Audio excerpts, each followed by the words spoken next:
22 million black victims of Americanism are waking up, and they're gaining a new political consciousness, becoming politically mature. And as they develop this political maturity, they're able to see the recent trends in these political elections.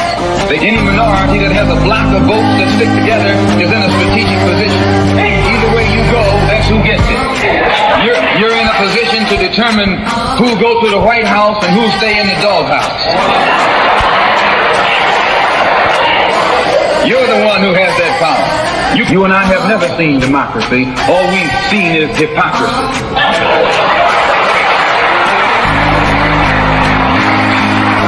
When we open our eyes today and look around America, we see America not through the eyes of someone who has enjoyed the fruits of Americanism.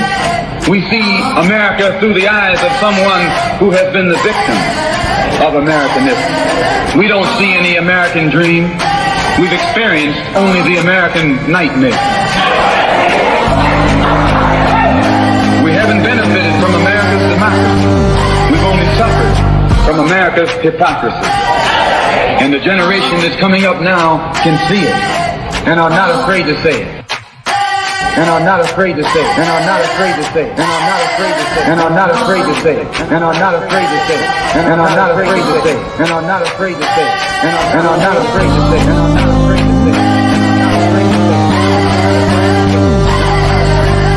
And are not afraid to say it. 22 million black. Hey. Hey. What's up, everybody? I did see AJ for a hot second.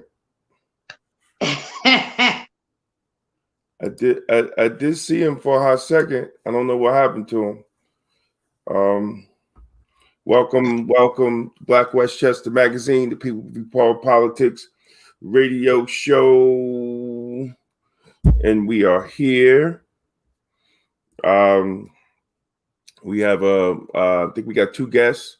One is Judge Sam Walker, who's running for Supreme Court. He's going to come on, and he is, to me, he's a historic brother. He's been in the courts for, I believe, over 30 years. Yeah. He's been in several courts, family court. Several. Yes. He's got an impressive record. Yes. So we got to keep it going. He's running for Supreme Court judge. Him and a couple other candidates. Yeah. A couple other candidates is running. How many candidates? How many seats? How many candidates? You know what? That's the issue. I'm not sure if it's 3 or 4. I'm not sure. Let me pull this up right now. Next week we got 3 candidates coming in. Right, but I'm not sure if it's 3 or. Let me look 3 up seats. right now. You're right. I'm not sure if it's 3 seats or 4 seats. I'm looking it up right now. Walker. It just says Supreme Court judge. Nice judicial. Yeah, but it doesn't say how many. It doesn't say how many you could vote for. Right? Yeah, it doesn't. It doesn't say how many you could vote for. It just says, and I'm looking at LOHUD. It just says State Supreme Court Judge 9th District, and then it has the candidates. But usually it will say vote for 2, vote for 3. Let's see. Let's ask. Hold on. Let me ask Google. And, so I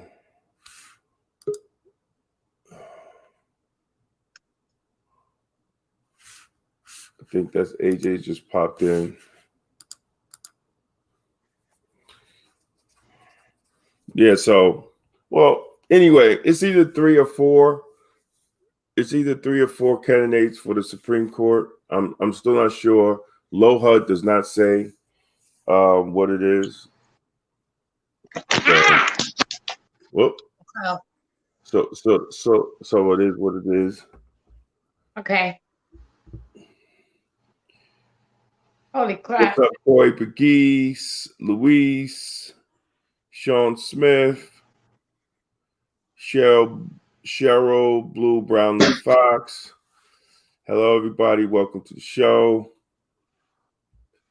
Thank you for tuning in.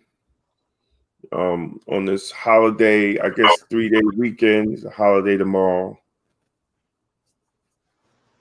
Columbus said, yo, you notice nobody's really talking about it this year. No, they ain't gonna talk about it. Ain't nobody talking about Columbus Day this year. Yeah, because they might talk about pulling down Columbus's statue. Everybody's quiet. Brother Osiris, what's happening, Brother Osiris? Yeah, and nobody talk. Listen, people quiet around Columbus. They don't want to be like, hey, wait a minute. Columbus killed a lot of Indians. He got to go too.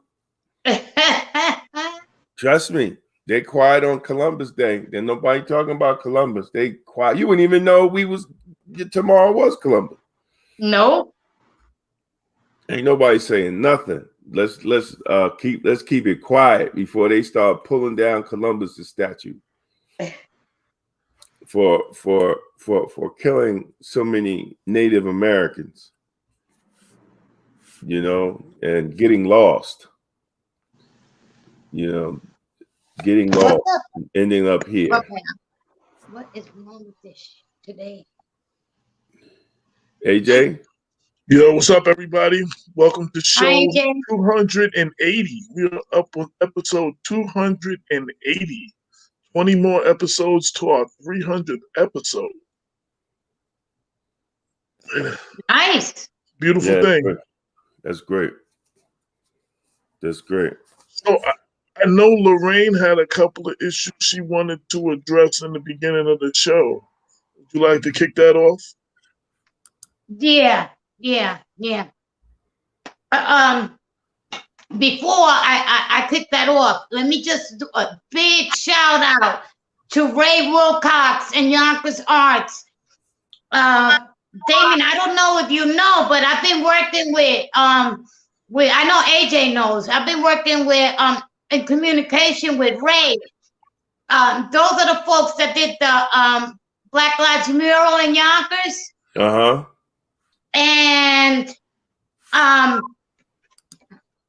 given him I took some of the articles from Black Westchester where you guys have spoken about other people that have been died by cops. Mm-hmm. And today he worked on the mural and he added several names to it. Great. Today he added DJ Henry, Samuel Cruz, Dario Tanner, and Felix Kumi. And he did a little hookup for my girl Janai Wallace for her son Matthew Wallace too. Okay. And so big ups to them because they worked with us, and they when I text them and I had an issue because there were some names missing, they listened and they heard, they worked with us, and they did the right thing, and they added all those names today. They added 5 names today. So great, we need to take props for that. Yes, definitely. Shout out to the artists, and thank you for the artists for doing that work and putting your time and effort.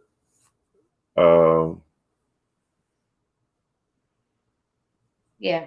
Okay, now the other thing, what I wanted to touch on was the goddamn Latinos for Trump. Don't laugh, Damon. Now, I know that the governor of Puerto Rico endorsed Trump, but I want to educate some folks now. I want to be clear. The governor of Puerto Rico was appointed when they ousted the former governor. She was part of his administration, so therefore she had to come in. She was the next one online that had to be appointed. They just had a primary in Puerto Rico. The primary in Puerto Rico, she lost. The people in Puerto Rico kicked her ass out. She's got nowhere to go but to Trump for a job. Now, she endorsed him, but here's the other news. The people in Puerto Rico, it ain't that easy for us. You know why? We can't vote in the presidential election. So the fact that she endorsed him doesn't mean shit. What she's trying to do is get the Latinos in the mainland to support Trump, the Puerto Ricans. Well, we're going to do exactly what our people in the island did. We're going to tell her, get lost. And that's basically what we're doing. So I don't want people to think that just because the governor of Puerto Rico endorsed him, it means that the people of Puerto Rico did. Because no, they kicked her out. They already said, hey, listen, we don't want you. Goodbye. Hasta la vista. She got nowhere to go. That's one. Number two, I've been getting a lot of freaking texts and stuff of Latinos for Trump in Florida. Well, I just want to clear something up with that. The reason we are seeing so many Latinos for Trump is because, number one, Florida has always been a Hispanic Republican state. Now, don't forget, and it's not Latinos per se, it's Cubans for Trump.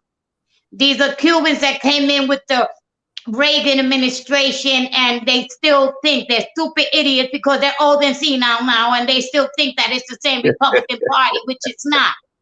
Now, the reason they are pushing hard in Florida is, don't forget, the governor is a Cuban Republican, and then we got that other asshole, Ted Cruz, over there. They're organized, but they're pushing hard because Biden and Harris have gone in there. And you've got the third generation Cuban, the younger folks that are with Biden. And you've got the Puerto Ricans that are with Biden. And you've got the Colombians that are with Biden. So Trump sees that there's an issue there. He might lose Florida. And so they are pushing that. And that's why you see so much Republicans for Latinos for Trump. Because they're pushing that agenda because he's losing it. And if he loses Florida, he loses the election, period. He loses the election if he loses Florida. Yeah. And Biden and Harris are in there and they're kicking his ass. Basically, that's what it is. Now, so please, people, stop hollering at me talking about, oh my God, Latinos for Trump in Florida. What am I going to do? I'm going to push my people here in Yonkers and Westchester. There's nothing I can do about that. But just know that it's because Trump is afraid, because Biden is picking up steam. That's it. Thank you very much. That's my public service announcement for today. All right. we have Dan Romano in the waiting room. Oh, okay. Yeah, I'm gonna try to fix it. He's coming in as Dan Romano. Dan Romano is running for city court judge. In the city of Yonkers, there's 3 slots available. Yes, we're going to bring him in. He's adjusting his camera. Welcome, Dan. How you doing? Oh, very well. Dan, yourself? the man. I'm great. I'm great. Can you hear me? Yes, sir. Yes. What's up, Dan? How yes, are you, sir. How are you? Well, Dan, you know what? Congratulations, because there are 3 positions are available for city court judge in the city of Yonkers. The Democratic Party endorsed 3 candidates. You, unfortunately, was not one of those candidates that was endorsed, but you won by a landslide, the primary. And it showed that not only the people are the ones that make the decision when it comes to the voting booth and, in the ballot, but it also is a testimony to your reputation, your family's reputation. Your father was very beloved. I know you lost it not long ago, and and you got a wonderful team behind you. I know that I've spoken to the chair of the Democratic Party, and like ain't nobody bashing you. And I think that people have accepted the fact that Dan is the man, and hopefully you're gonna win the November general election as well. And welcome. Thank you, Lorraine. Thank you so much. Thanks for the kind words. I'll send you the bill. you mentioned you mentioned the fact that I have a good reputation in the city, and yes, so that's built on over 30 years of just my experience as an attorney in the city of Yonkers. If you go back to my older brothers and my father, we built a reputation since the 50s, helping people, helping all kinds of people, mostly people that need the economic help. They couldn't afford an attorney to pay the kind of prices that most of these attorneys charge. So we've always built ourselves, and we've been very proud of the fact that we've been to help the little person, to help the struggling, the shopkeeper or the homeowner, help them with the little things, that they need help with, whether it's sometimes it's a traffic ticket, whatever it is. We've always prided ourselves by helping people from, especially from the others, from, someone who is struggling, economic. The lower economic status, us poor people from the south side of town. Yeah. That's pretty accurate. Yeah. AJ? So y'all have to excuse me. I'm having Wi-Fi problems. If you notice, I bounced in and out a few times. I had to switch from my laptop to my cell phone. So I think I made the adjustment, and I think I'm good now. Lorraine set it off pretty good. We're seeing a lot, like the Democratic Party puts out nominees to who we should support. But we're seeing in these last few election cycles, the people are saying who they want, regardless of who the Democratic Party is trying to shove down our throat. Like, Westchester is one of the few places where the party actually nominates people before the people do. You know what I'm saying? Like, usually you have to win the primary and then you're the nominee.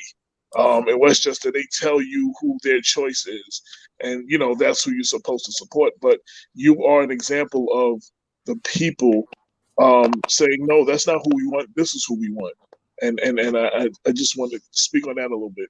Yeah, thanks, AJ. Well, if you think about it, I'm in that position, and even Karen Best is in that position. Yes, my girl. Yes. Yeah.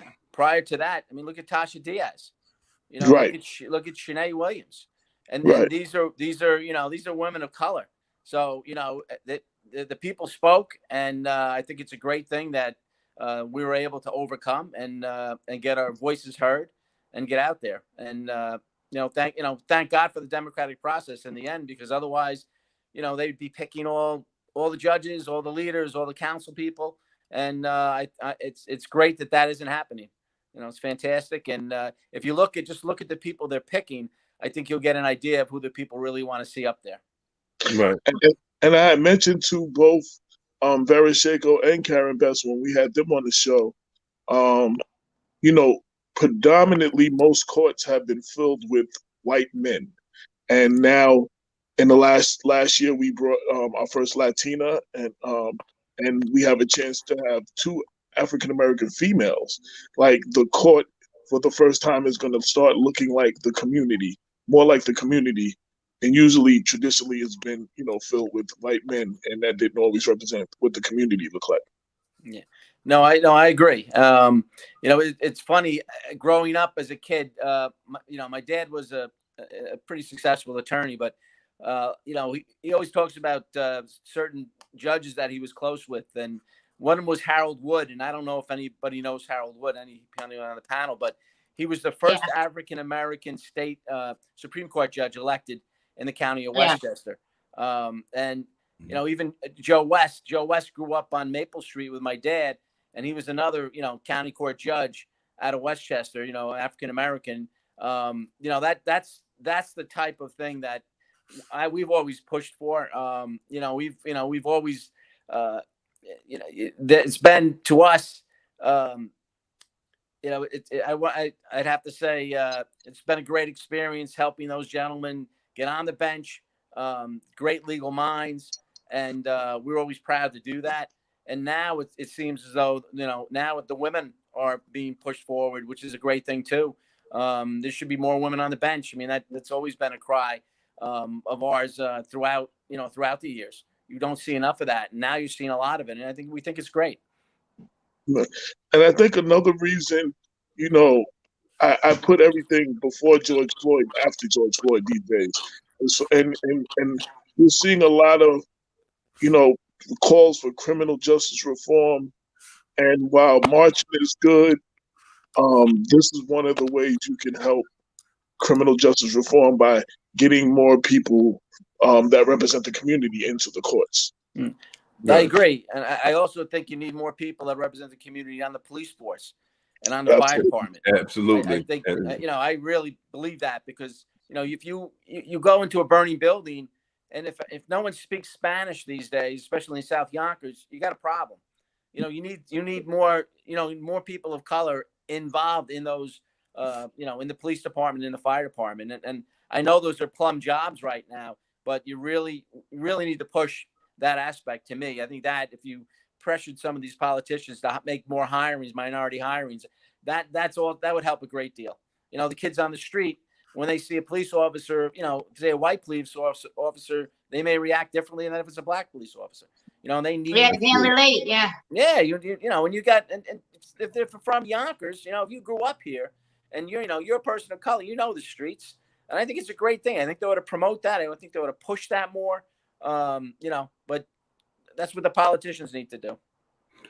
Yeah, they have a lot of work. Hopefully, the police reform, the executive order from the governor will see some change in these police reform packets that's supposed to be sent up by April 2021. I hope that it won't be politics as usual when it comes to that. But this is my first time meeting you, Dan. I don't know if you also know, I've been in law enforcement for 30 years in corrections.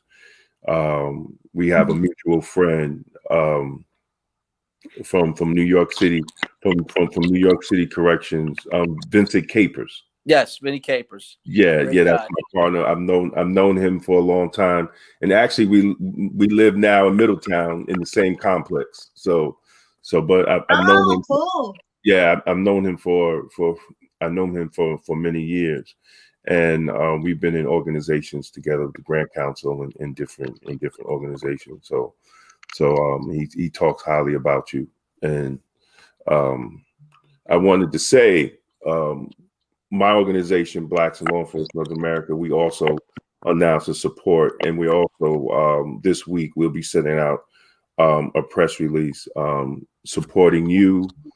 And let me read it out, so I don't want to mess it up, because I just wanted to say that. Right?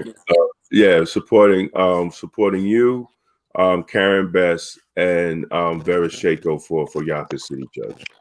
So you'll definitely have our support, and we'll have a flyer, but it'll be among it'll be among other elected officials that we feel the need that we could change, in this George Floyd era, take advantage and turn the corner on this, on criminal justice and having a justice system that represents everybody. Yeah, I couldn't agree more. You also Black Westchester is also making our endorsements, and the new issue of the paper is coming out, and it's the back page of the paper, and again, our endorsements are you, Karen Best, and Vera Shako, in addition to Mimi Roca and others. And it'll be on the back page of the newspaper, so everybody who gets the newspaper will see our endorsements. The paper comes out within the next 72 hours. The paper should be everywhere, and you'll see you have our endorsement as well. Black Westchester and People Before Politics, the radio show. Thank you so much. I really appreciate it. It's great to have such support. I have to tell you, it takes a load off. It's been a tough election. It's been a long election. Can't wait till the end of it, but I really appreciate the support. Now, let me ask you a question. We had Karen Bess on the show, and one of she had wrote an editorial, which made me want to have on the show. We were going to have on the show anyway, but to talk about that. And she was talking about, one, not having the party support in the beginning, but after winning the primary, still not having the party support. They're supporting one of the judges who didn't win the primary over her. Did you see any of that, or has the party been more receptive to you after you won the primary, or you're the same resistance? I would agree with some of that. I mean, at the party, once I won the primary, I had the support of the party. I'm not going to say I had 100% of the people, but I had the general support of the party after the primary. And I don't know which judge who lost the primary you're referring to, but I don't think the party itself is supporting him. I think that he had some outlier, supporters that, may be party members, but I don't see that the party is supporting him at all. Right. I had a problem with that overall, because I know from the 6 years we've been doing Black Westchester, one of the things that the county party and the Mount Vernon City party has always got on me about, Democrats are supposed to support the people that win the primary. And you know what I mean? And all these supposed to all come together, which doesn't always happen. And the fact that we have also endorsed people that were not supported by the party, we got flack by that. So I was like, it would be very hypocritical for the party not to support their own primary winners. You know what I mean? So no, I understand. In general, I found support, and I think Karen in general has found support. I mean, there might be a couple, like I said, there might be a couple of people left over from the primary that, have a different agenda and don't respect the fact that we won the primary. There's always that. I want to give up. Yeah. And you're one over two sitting judges who are incumbents, which is very strong. Yeah. Well, thank you. Yeah, it goes. It's a testament to the party, to the people want to change. They don't want the same old anymore. And it's a good thing. I think it's going to be a great bench once if we all win the election. If the Democrats win the election, it's going to be a great bench in Yonkers. And the sky's the limit. You think about it. You're going to have 3 women. You're going to have 3 people of color. You got a Latino, a Latina. That's amazing. That's an amazing demographic on the bench, because you almost never see that. Especially northern Westchester. Absolutely. Westchester in the north of the city. So I think it's great. It's a testament to the party now. The general public of the Democratic Party, that they've gone out and they've elected us. Do you see? Now, I know I can't speak in broad terms, but I've seen certain things. The city of Yonkers is leading the way again with the rebuilding of the court, making it look more like the community, being the first of the 43 municipalities to have a Black Lives Matter mural. It seems like Yonkers is trying to turn that corner, because there's been a lot of situations with segregation and all those other cases in Yonkers. Yonkers looks like it's trying to turn that corner and trying to lead the way in this, the new days we're in, this new time that we're in. Yeah, I mean, I'd have to salute, Mayor Spano, but he's been more proactive than most mayors. He's formed the police reform committee. I know they started the body cameras. So it looks like the politicians are taking the right steps to try to head off anything and actually make a difference. Which is a good thing. So I have to say, so far, but remember, we need concrete results. We need to see some real changes, not just talk. So, I don't know what the future holds, but so far so good. They're taking the right steps. And that's the other part of what I was going to say. It is the right steps. It looks like they're trying to turn the corner, and the time will tell. And I'm hoping that this is not just symbolism without substance, that this is actually where it's going to go. But time will be the judge. History will be the judge on that, right now, you know. Yeah, I would say just keep an eye on them. You know, So keep the Exactly. pressure on them, keep your eye on them, and don't let them off the hook, because you know, like you and I both know, those politicians, you know, Absolutely. just make sure you watch them. That's all. And that's Yeah, they riding with the flow right now, with the tide, and then hopefully everything will disappear and people will stop talking and nobody will notice there wasn't no changes. You You're right. you You gotta gotta keep keep an the eye. Yeah. conversation. That's the key. The conversation is the key. You know, keep right. that And pressure up. if nothing else, that's what Black Westchester does best. You know, keeping that conversation and trying to keep the elected officials as honest as possible, at least shedding a light on them. I want to go back. So for those, like Damon said, he's just seeing me for the first time. For those in our audience that are not familiar with you, what made you decide to run for city court judge? How did we get here? You know, I raised my family here in Yonkers. My kids are out of school. My son just took the bar exam, so I've got another Romano in the hopper. And I just thought it was time. You know, I helped a lot of people behind my desk, and I just thought it was the time. You know, with 30 years of experience, you know, I'm not a young man. And I said, you know what? Let me go try to help some people as best I can. And I think I do a better job on the bench than behind my desk. Right. How long have you been practicing in the Yonkers City Court system? Almost 33 years. Oh, wow. Wow. Wow. I see one of the things that also inspired me. Well, first off, Lorraine Lopez has been your biggest advocate in our circle in support of you from the beginning, even before the primary. But one of the other things that was impressive and that I looked for, you had that WV by your name, WF. You had the Working Family Party support. Yeah, and that means a lot, especially in this, you know, this new era that we're in, this criminal justice, gaining their support. How important was that? And you also have the Independence Party. I think it was very important. I mean, to me, those are two important parties that, you know, representative of the community. That's, you know, that is the wave that's coming through. Like when you mentioned, that's, you know, that's pushing up and gaining more traction. And I think it's a great thing. Yeah, because I think it's funny, we're in this stranglehold of the two-party system. And in Westchester, it's almost like the Democrats have a monopoly. I made a joke, I think, in the last show. Politicians and elected officials are the ones that fight corporations when they have monopolies, and like they are the monopoly now. Like, you know what I'm saying? Right.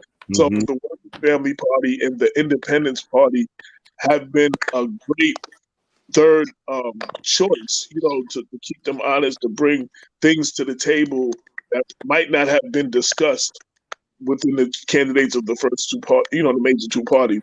I think they bring other things to the table, and that's very important. Dan, are you on all three lines in the ballot in November? I am, yes, Democratic, Working Families, and the Independence Party. Very good, very good. And another reason that's good, as of 2014, I've made a conscious effort that I will vote for candidates on any line other than the Democratic Party. Yeah, so you have Working Family Party. I will be voting for you on the Working Family. No, I can't vote for you, but I would have voted for you on the Working Family line as opposed to the Democratic line. I think that sends a message about the importance of the other parties. I'll pick the Independence Party, the Working Family Party, you know, just anything other than except for the candidates that's only on the Democratic Party, then I have to click the D. But I think that sends a message, you know, of the importance. And they're trying to, with the new law, you know, raise the amount of signatures and stuff they have to get to do away with those parties harder to exist. Yeah, that's to me, that's not right. You know, if someone wants to form a political party, especially in this country, they should make it easier, not more difficult. And that's, you know, that's the two big parties trying to knock out the little parties, knock out the little guy so that they don't have any competition. And it's sad because sometimes these smaller parties actually make a difference. I mean, you know, back in the old days, sometimes the Independence Party could sway an election. You know, Yeah, it all depends, and I think they're big lines, and I'm very happy to be their candidate. Absolutely. Exactly. I mean, any state candidate that comes on the show from now on, they're going to have to ask the question, answer the question, why did they vote on that? And why was that? And why was it changed from 50,000 to 150,000? And to make it every 2 years now that they have to get it is going to be a huge leap for these minor parties, man. I think it's an attack on democracy here in New York, because I know there was a big push for open primaries, and I guess that was the response from our Republican and Democratic parties in New York. So it's going to be interesting moving forward, and how the minor parties react to this, because now they're stuck in the corner. Usually they got to support the sitting government. The incumbent, the incumbent. So we'll see how that goes, and we know there's no love lost between Governor Cuomo and the Working Family Party. So that's historic. David, did they appeal that? Yeah, they said, I think they took it to court. So, I mean, how long is going to stay in court? So we got to see. But I really think it's the face. Yep. Hey Dan, do you remember Dr. Cavallo? Yes. These two guys are very good friends. Were very good friends with him. Yeah, Cavallo was a great guy, man. I learned a lot of politics from Cavallo. Just being underneath him, I made enemies too. Absolutely. It comes with the territory. Absolutely. But Go ahead, David. Yeah, but he was the only chair in Westchester County that came out in support against police brutality. And a lot of people don't. He's the only party chair. We couldn't get Reggie Lafayette or any local city committee chair or any other chair of a political party in Westchester to come out and support an issue of police brutality when the 4 state parole officers had guns pulled out on them over in Rockland County. And Benita Zellman, a lawyer that I was working with when we filed a federal lawsuit, Dr. Cavallo came out in support, and I think that shows his character and who he was as a person, to come out and stand, while all the other ones stay away. So big shout out to Dr. Cavallo. It's all about integrity, David. Yes, absolutely. Dan, how long is this term? How long is the term? 10 years. Yeah, city court judges 10 years. Now, I know there's a lot of questions as a judicial candidate that you can't answer. So let me ask you something you can answer. Who is Dan Romano, the person, not the candidate, the person? That's a good question. I'm a father. I'm an attorney. I like to think of myself as a humanitarian. Done so much. I've done tons of pro bono work. Basically, I'll tell you what. Growing up, people used to say, "Well, you're a lawyer. You have a license to steal." And my father used to say to me, "No. You got that license to help people. You have to help people, right? That's what that license is for. So you go out and you help people." And that's what, I've dedicated my life to doing, whether it's small businesses, individual people, some of the organizations have helped out, whether it's the PAL or, some of the Italian clubs or the Portuguese clubs or the Dominican clubs. We've helped all of these, some of the churches, we've helped them establish their charities, things of that nature. And we've always given, I've always given back to the community. And that's, I hate to say, I was a Boy Scout. I hate to say I was a Boy Scout, but I was a Boy Scout in those terms. You just help people. That's, that's what it was about. That's how I grew up. And that's what I believe in.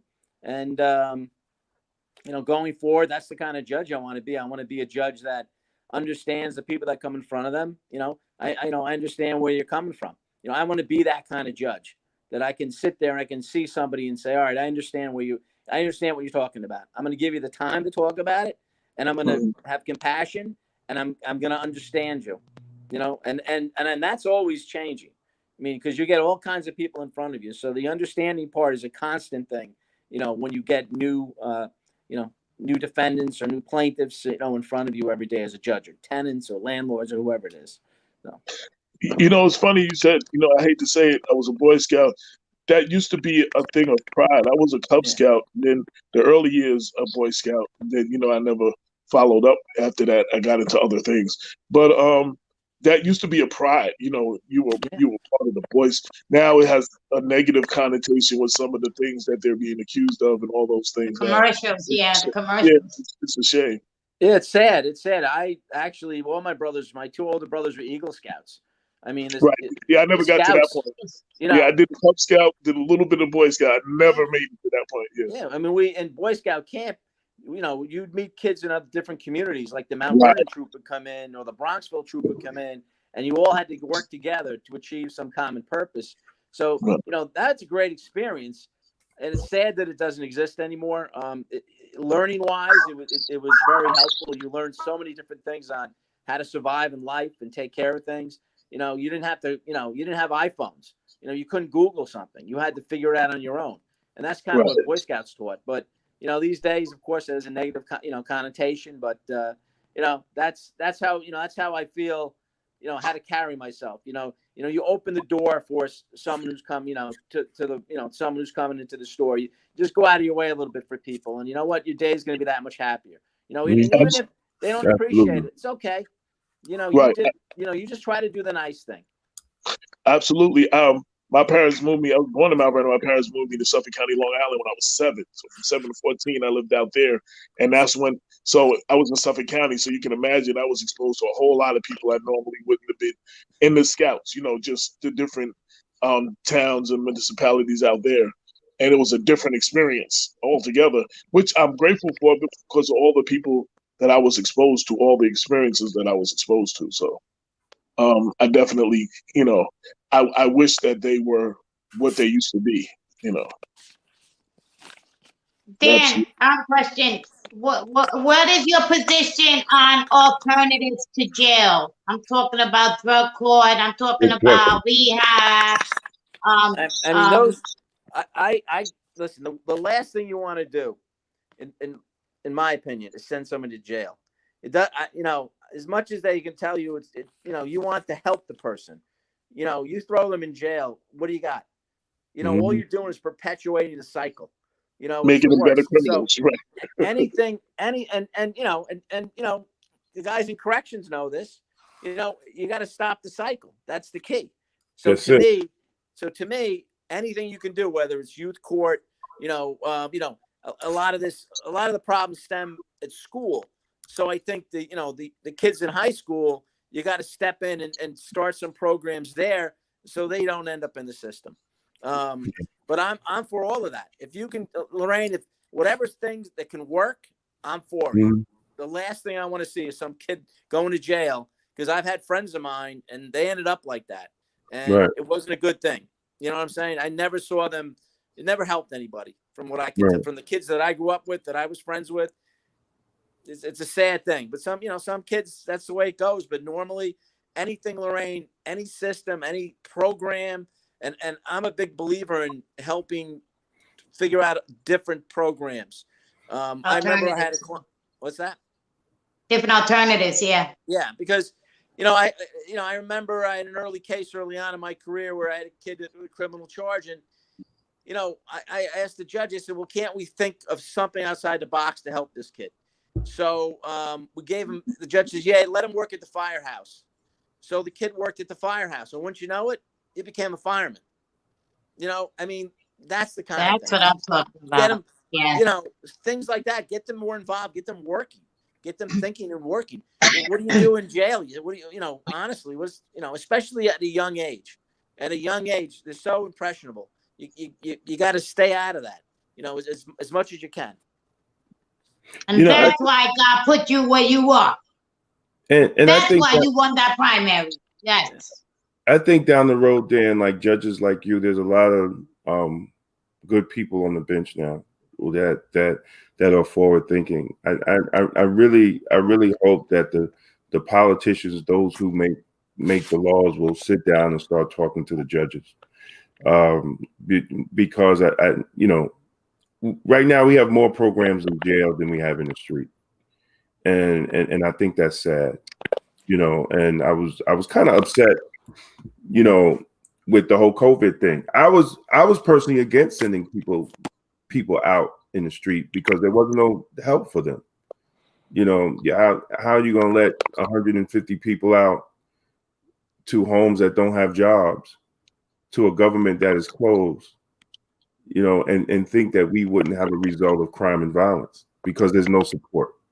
So, I really think that moving down the road, even with this bail reform, that the politicians will sit and talk to the judges and get some input from the judges and from those that are on the front line, the grassroots organizations, when they decide to make change some of these laws, so it will act, so it will be more substance than symbolism, because I think we really need to move forward, and I hope that they reach out to judges like you, that have the mindset, of true reform, because what you said, we can't keep putting people in jail, but we still have to have the proper programs for them, as an alternative. And if we don't have those programs, they're not putting the correct money in the programs, then it's just gonna be another failed opportunity. Yeah, I agree. That's very powerful what you said, Damon. I never really thought about that. Like in these elected officials and politicians making legislation, they should include judges in the conversation, because judges sometimes have their hands. They may want to help more, but they have to go by the current legislation. There's sometimes you have to follow. This is the law you have to follow, and the judges should be more involved in, especially the progressive judges should be more involved in the policy making, at least having their voice heard before legislation is made, or having some input.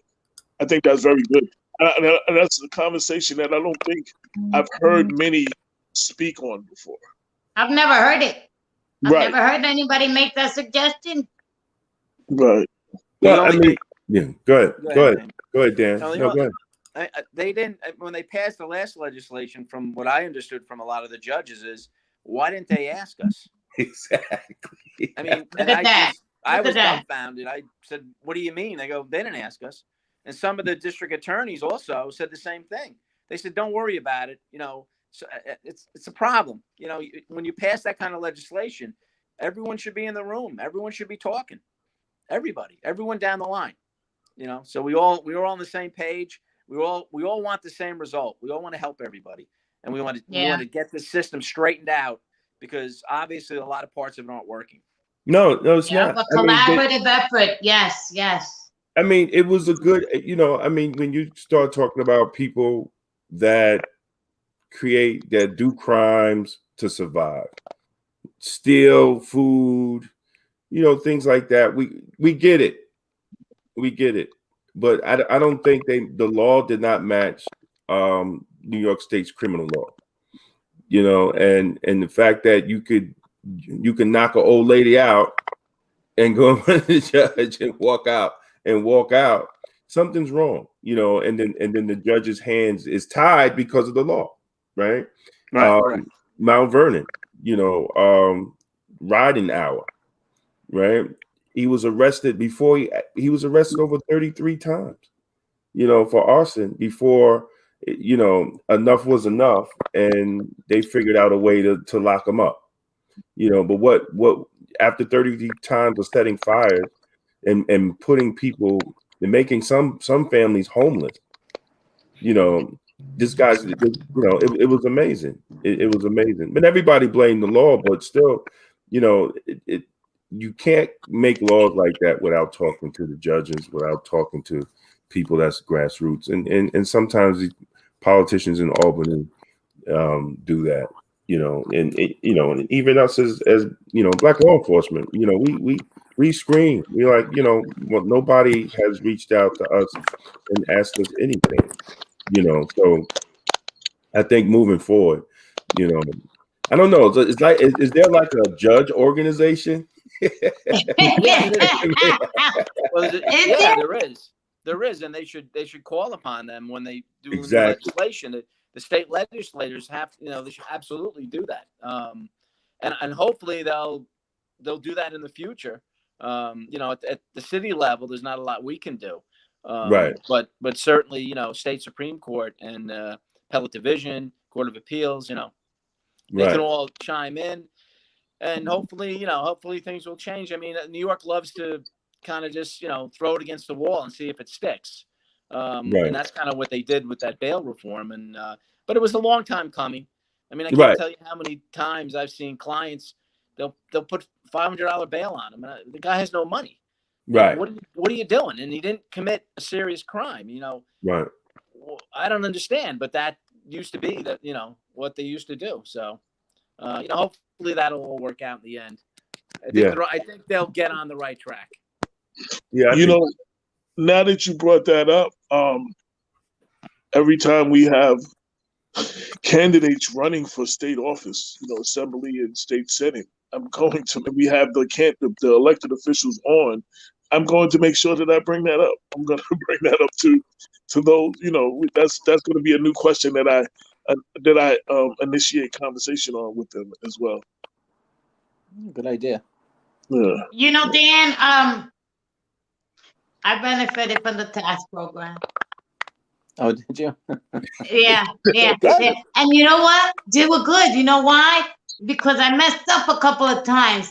And had they brought me in front of the judge, they probably would have locked me up. But they were good. They were compassionate. And they even stole a car and drove me all the way up to Saugerties, and I had a visit with a couple of nuns, for a couple of months, and this place they sent me, and the nuns were really mean, but I learned, and they saved me. They saved, I got to teach you the city. I went from there, and if it wasn't for tasks, who knows what, because I'm a product of my environment from the South Side. So who knows where I would be today if it wasn't for that. That's what I'm saying. When you say that, that touches me. It really does. Because there's a lot of young kids out there, a lot of young women, a lot of young men out there that can benefit from somebody to just hold their hand and guide them to the right place. Especially the young kids. Yeah. I was young. I was under 18. Yeah. What's powerful about what she said? So she went from that to now everybody running for judge in Yonkers has to come on the show and be interviewed by her.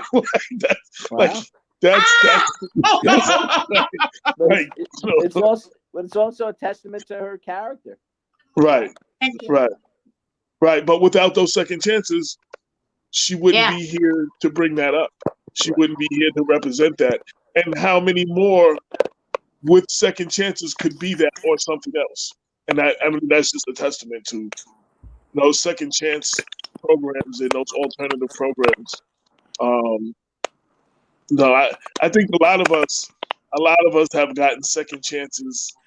Well, I'm always thankful for another chance because I blew a few second chances. So I'm always thankful for another chance. So, I've definitely messed up some second chances. But three of us, if you judged us in our teens, we wouldn't be who we are now. There would be no Black Westchester. You know what I'm saying? If we were only judged by some of the actions of our teens, if we didn't have people, mentors in our life and people that saw something in us and, gave us second chances, we would not be here. Black Westchester in this form right now. You're right. So is there anything we haven't asked you that you want people to know? I know we have 22 days or 23 days left before the election. How can people find out more about you, follow you on social media, donate, or volunteer for your campaign or whatever? Yeah, if you go on my webpage, Dan Romano for City Court Judge, you can find out any information about me. You want to volunteer, you can go on there and put your, volunteer, put your credentials in, and we'll contact you. If you want to make a donation, also on that page, anything you want to contact us, it's all on that. That's what everyone's using today. Everyone's using social media. That's it. There's also phone numbers to call. But you can vote. Early voting starts the 24th. Yes, Saturday. Yeah. Right around the corner. And I would encourage people to go early vote, or if they're afraid, to early vote, then get your absentee vote in and mail it in, or come out on the 3rd. But it's important to get out there. You got to, to me, it's all about sending a message. What kind of message do we want to send with the way the politics is going in this country lately? So if you want to change, go out and make the change on November 3rd. Now, being that there was a limitation of questions we could ask you. Wait, AJ, let me just say something real quick. You're not giving yourself enough credit there. AJ, Dan is out there giving out food, volunteering at the food pantries. And he's not just showing up with a palm card. As a matter of fact, I don't even know if he has a palm card, because he shows up with masks, sanitizers, bags, because we can't use plastic bags anymore. He shows up with things that the community needs. He's not just showing up to say, vote for me. He's also giving back, and he's been giving back since day one. Dan, that's the truth. Thank Lorraine. I don't like to brag. Well, I'm gonna brag for you. I know, but thank you. God bless you. But you're right. There's so many. I've even had clients donating food. Stuff that would get thrown out every day. One of my clients has a bunch of bagel stores, and he donates the food. I was bringing food, bagels to places all summer. In the spring, and just trying to feed people. Seniors too. You go to the senior houses. Yeah. Yes. I'm sorry, AJ. No problem. No, I've been to the senior housing. We've gotten food donated for them. We've done the hand sanitizers, all that stuff. Just donating everything as much as we can.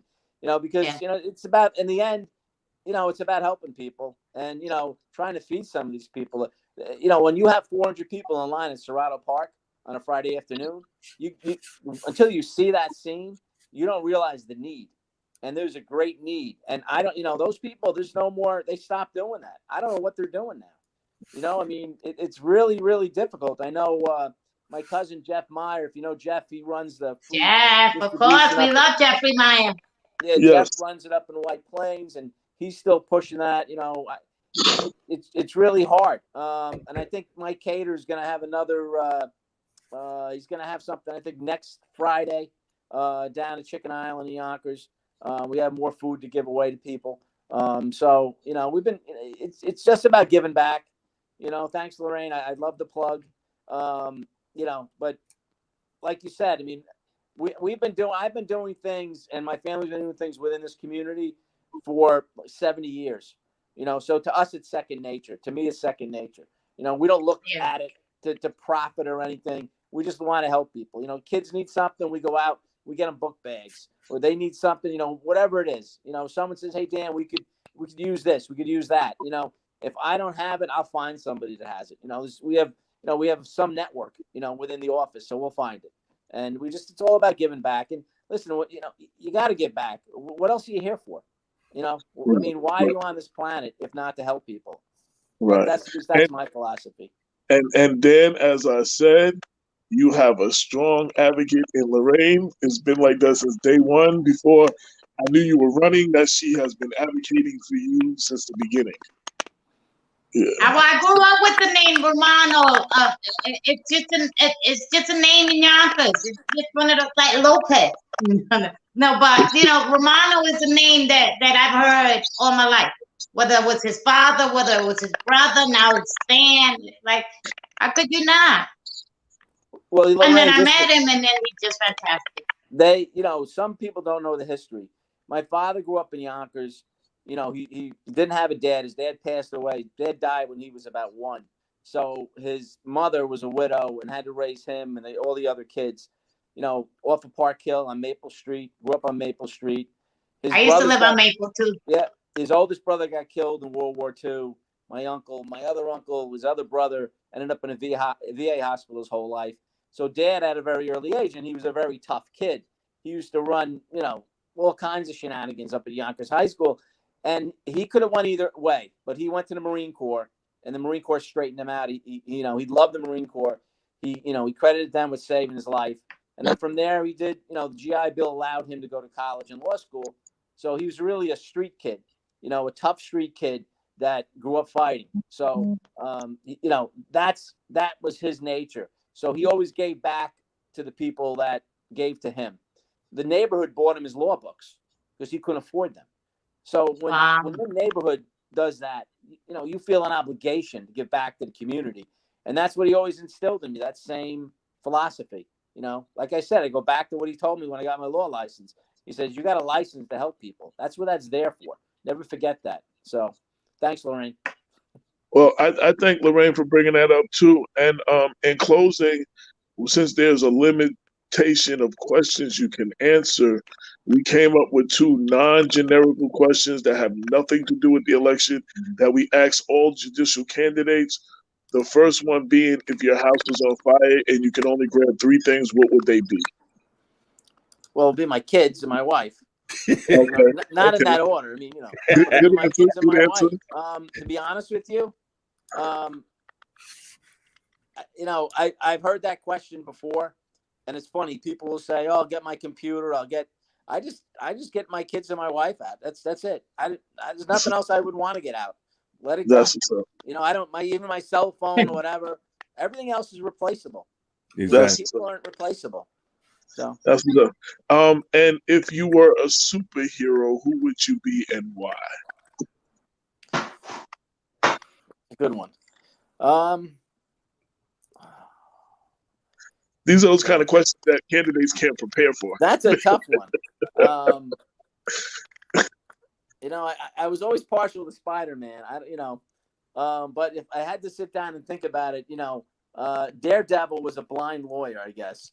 Yes. I guess he suffered from a disability, and they kind of masked that in the comic. So I guess maybe Daredevil, because you see, he sees the discrimination. It's a subtle thing in the comic that you don't really pick up on, but he laughs at the discrimination, of course, because he's a superhero.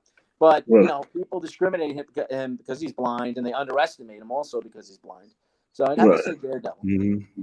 That's the first time anyone said that. Yeah, I've asked this question not of just elected officials, of celebrities and stuff for over 20 years, and that's definitely the first time I got that answer. So because Dan is unique. anything else we didn't ask you in closing that you'd like to tell everybody? Just to make sure you come out and vote, and it's a hard road to run, for office. Putting everything out there. A lot of people will say to me, well, we don't know you. Many people do, but I'm a father. I raised my kids here. My kids are older now. I've done the gamut with soccer games and all the rest of it growing up with the children. But I'm born and raised in Yonkers, lived here my entire life, worked here my entire life. And I believe I'm part of the community. And I know the community of Yonkers is very diverse. And I'm in touch with just about every aspect of it. So, to me, it's all about inclusion and not exclusion. I think we're stronger if we include everybody and, we learn from everyone, because everyone has something to offer. You don't care what anybody says. Everyone's got something to offer within the city of Yonkers. And we got to make this city great again. It's a great city. We got to push it through, and come out and vote on November 4th. I like the November 3rd. November 3rd. November 3rd, right? November right. 3rd.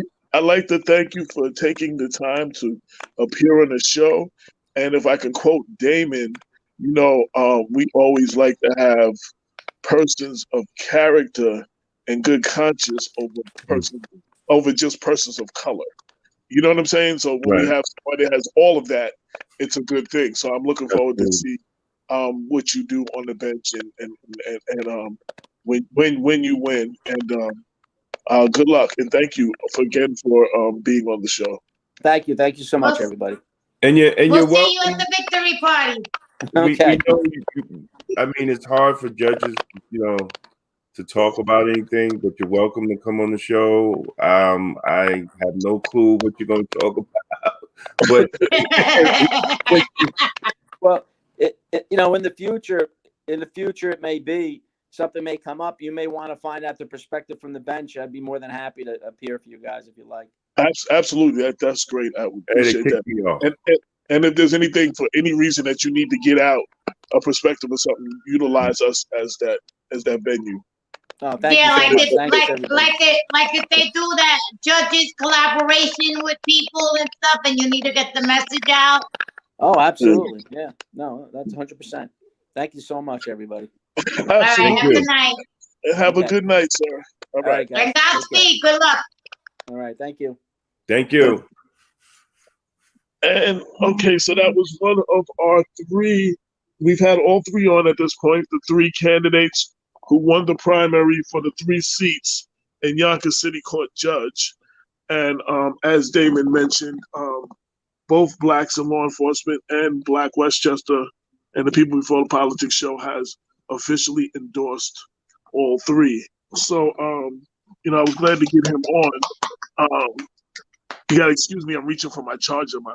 I'm using my phone and my phone battery is dying, so you keep seeing me go in and out of the screen real quick. So before we have, is our other guest in the waiting room yet? Or no, David? Nope. Okay, so is there anything we want to talk about before our guest comes on? Nope. Yo, let me just say this. For people. Let me tell you. Wait, AJ. I'm here. I'm going to get my charger. So I just listen. I'm out of the screen.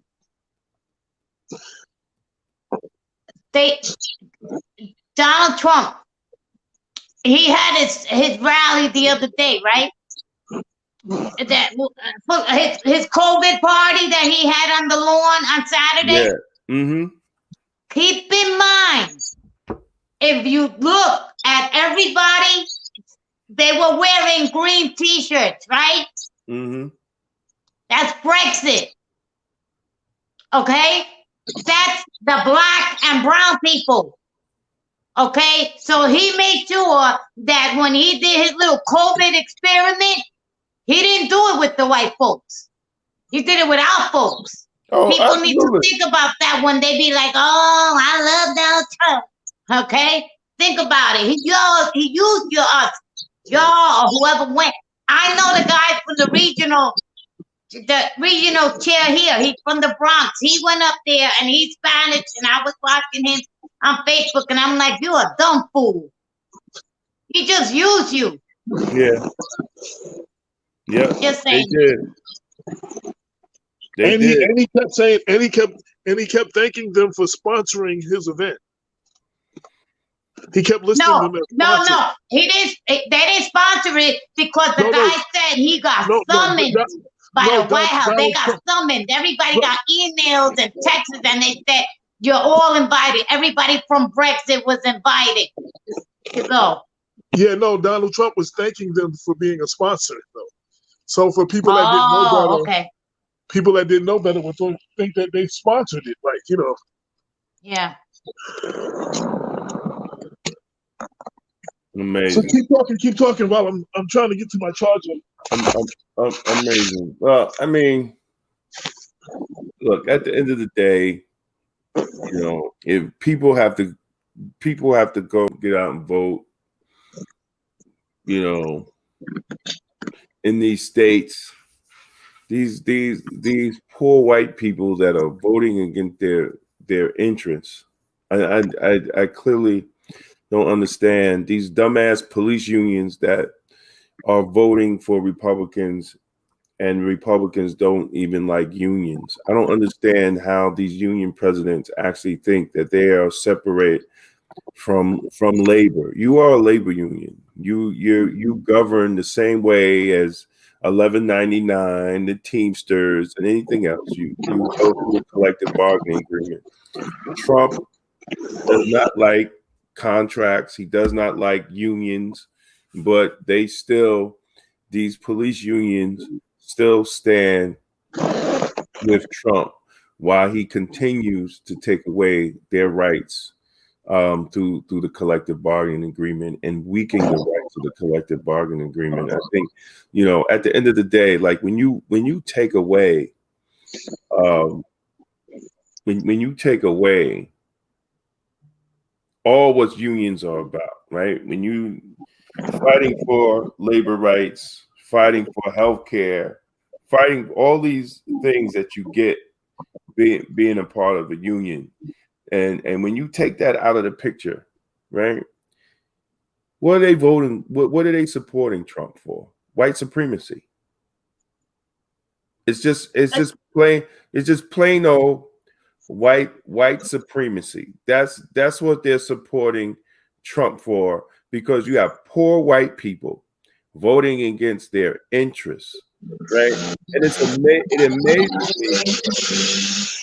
it amazes me when I see, and I go to work and I see these young white kids that's on the job and they say, man, government is too big. And I said, what did you just say? Man, we need smaller government. I said, then turn in your badge and ID. We'll start with you. Right? I mean, this is how crazy, this is how crazy some of these people that believe this nonsense. You got to lower taxes. Yeah, maybe your taxes is too high, right? But if you lower taxes, then you don't get paid. You don't get paid. And part of the whole lower taxes rhetoric is to kill the unions. And they should be happy in Westchester that the Westchester County government favor unions, these police unions, because they could put on their website that we don't have to pay union dues no more, according to the Janus decision. Paying union dues is a violation of our civil rights, according to the Janus decision. And these union presidents continue to do the same thing that what the Supreme Court decision says. They're supporting candidates without the vote of the membership. Yeah. All they do it. They support candidates without the vote of the membership. Yo, there's one in Yonkers. Now, I'm not talking about police. I'm talking about a big union. This guy, he talks a big talk, and then you see him having lunch in the back, in the back of a restaurant with a big politician that makes the decisions. They cut the deal, and then they go back and they write a letter to the membership saying this is what it is. And it's funny that you said that, because the guy from Brexit that's in charge over here is a Bronx cop. No, hey, listen, and people got to wake up. People got to wake up. And it's really unfortunate. And they stand on nonsense. Oh well, we're supporting these Republicans who don't support the right to collective bargaining, want to cut your health care, right? Supported the push for the Janus ruling because they were behind the lawsuit. What's Janus ruling? What's that? The Janus there's a man named Janice out in Chicago. He sued one of the Chicago state unions because they publicly supported a candidate that he didn't like. So he sued his union. Oh, wow. And he said, why am I paying union dues? My union dues is supposed to go to benefits the union working to increase my representation and my workplace benefits, not for political propaganda, right? It went to the Supreme Court, and the Supreme Court ruled in Janet's favor that because the labor unions use the dues money, and they take dues money, but they're more out there supporting candidates than advocating for the welfare, health care, and benefits of their members, then the members don't have to pay dues anymore. So that's all. So now that's a Supreme Court ruling. That's a wow.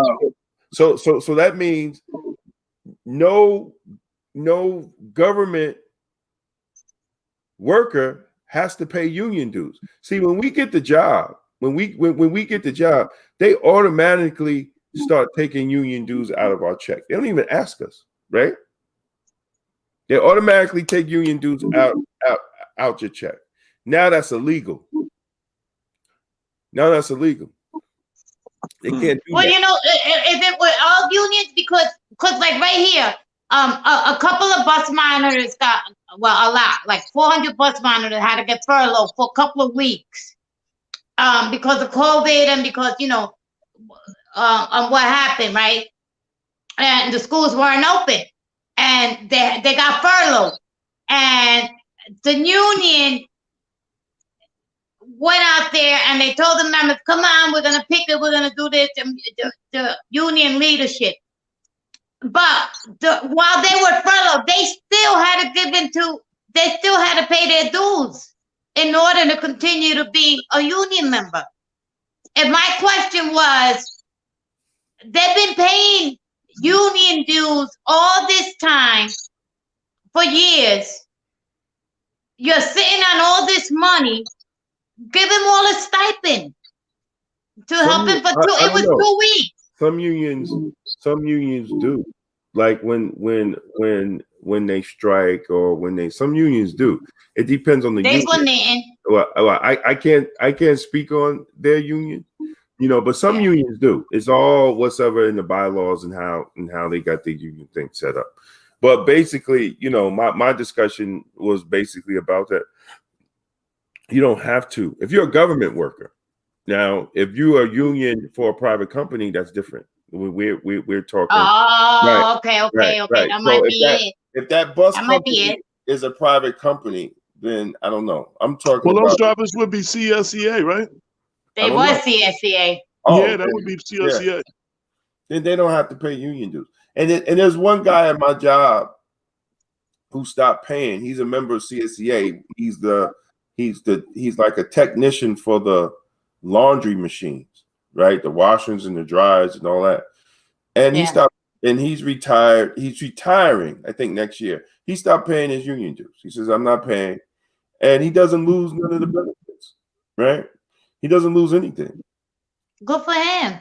The only thing that he can't do is participate in the voting process. Like anything that comes directly from the union.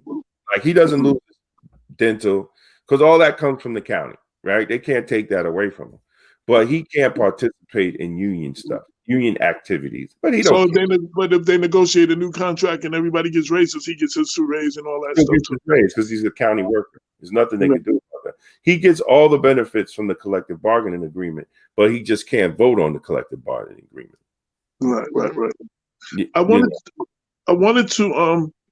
I saw changing the subject real quick, if you don't mind. I saw a tweet, Instagram post earlier that I wanted to read from legislator David Tublio. I never pronounce his name right. David Tubiolo. There you go. I apologize every time because I butcher up his name every time. As I reported earlier in the week, he had tested positive for COVID, and he was doing everything he had to do, working with the health department, and they were doing the tracing and all that stuff. Well, 2 hours ago, he posted, "Thank you everyone for the overwhelming support and care you've expressed in hearing the news that I received a positive test result from COVID-19. In the 2 most recent tests, I've tested negative. So I'm thankful." And then he thanks everybody and on and on and on and on. So he has tested negative in his last 2 tests. So I guess he's on the other end of it. I don't know how long he had it and he was positive, but as of 2 hours ago, he said in his 2 recent tests, he tested negative. So I just wanted to share that news because we had just reported that he had it and all that good stuff. So you know what's interesting about David and COVID? David he had an issue with smelling and tasting. Hold on. He took a test, it came out negative. He took another test, it came out negative. But then he got a call from the lab telling him, well, one of these came out positive. And then he tested again and it's negative. But that one in the lab came out positive. So it's like people got to be careful with the negative. Oh, I came out negative. So it takes sometimes 4 to 5 days. It festers in you before you even test positive. Right. So, like, if you've been subjected to somebody that had COVID, or if you feel some type of symptom and you get a negative test, but you still not feeling right, go get another one. Like a lot of these people that were around him, everybody tested negative. Right. Like, can I interrupt you real quick? I'm sorry. Yo, David, is Judge Sam Walker in the waiting room? Because I'm getting a thing says that he's been waiting since 6:55.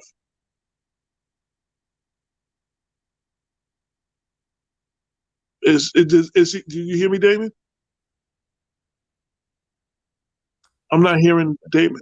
No, I don't see him. I don't see him. Okay, that's no. I just want to respond. Okay, that he hasn't. Yeah, I'm getting ready to. I'm getting ready to send him another link. Okay. Who you respond to? Marvin. All right, tell him I'm getting ready to text him another link because I don't see him. Okay. All right, let me try to touch him. Yeah. Sorry to interrupt you, Lorraine. It was just like no. That's kind of really important. That's why we're talking because he's not here. Yeah, my phone was blowing up with all these notifications,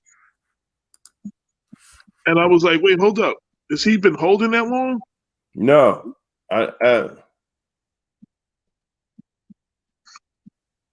Another link. AJ, your screen is frozen. Okay, that's probably because I'm not on my screen. I don't know. Oh, I see your face. Yeah, I'm on my text message, so I don't know if that made a difference. But. Oh, okay, now you're back. Yeah. What? No. Oh.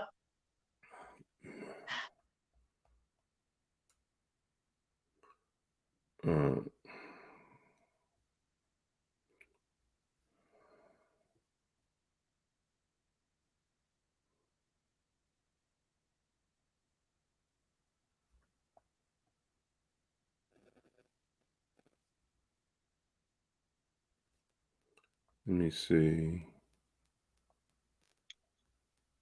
Sitting on top of the world. Mm-hmm. So everybody that's listening while we're waiting on them, please don't forget if you live in Yonkers to go vote for Dan Romano. Yeah. Yeah. I sent him. I didn't see him. I didn't see him at the bottom. Usually it go bing. Let me know. It goes bing. Biddy bing, biddy bing, biddy bing, bing, bing. And nothing. Did you call him? I just texted him. I'm waiting for you. Sent the link? Yeah, I sent the link.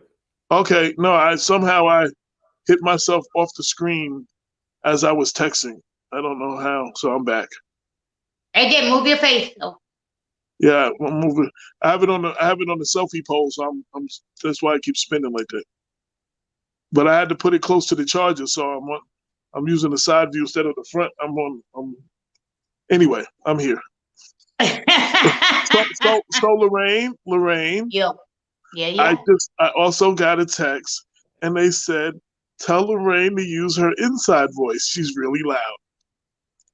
Tell them that I said, Kiss my grits. it's my Puerto Rican ass.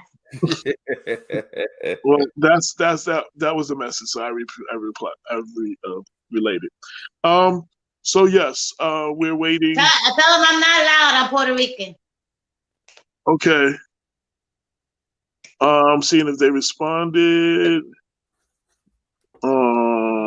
Text him to. He didn't. I told him to try this link.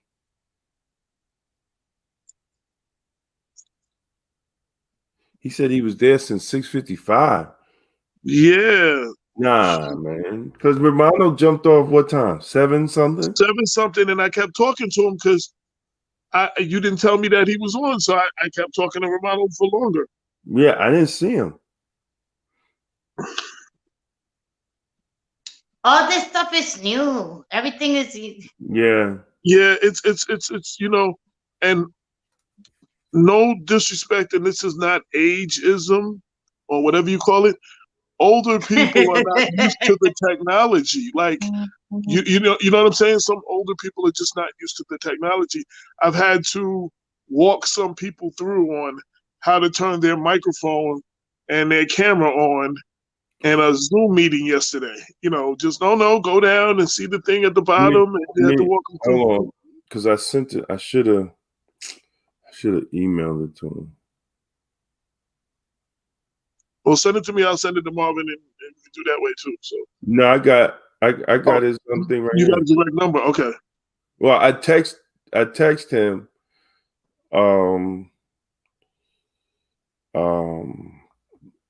Radio show link.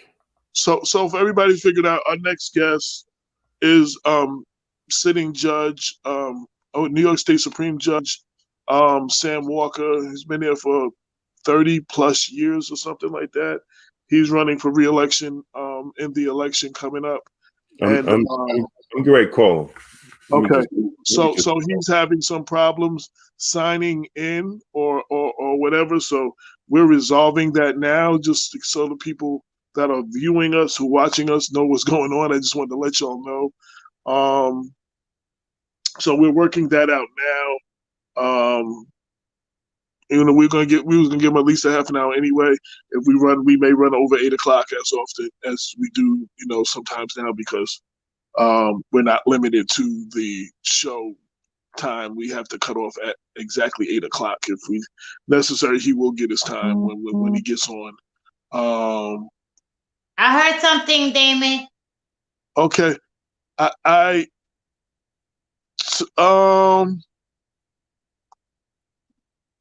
The person who just texted me, don't go. Please stay and watch the show, and I will talk to you later. I'll off the air. Anyway, thank you for everybody who's tuning in. Again, this is episode 280th episode. As with everybody else, Corona has changed the game a lot. Now we're not in the studio. You saw me, even with me today, I was having Wi-Fi problems on the computer, and I was in and out, and I had to switch to the phone, and then, I had to move the phone to the side because I had to get to the charger because my battery was running out. We've had guests, and then sometimes some of us, we're having individual Wi-Fi problems in our homes, and we're in and out. Like, this is just it's like a new day. We're narrating these uncharted waters, and we switched off the Zoom format onto this new format, which is cleaner, and it gives us a good look, because a lot of people were using Zoom at the same time. So, we're just navigating through all of this like everybody else. And we want to thank everybody who's been hanging out with us and continuing to ride with us through these home editions of the People Before Politics radio show, and still riding with us.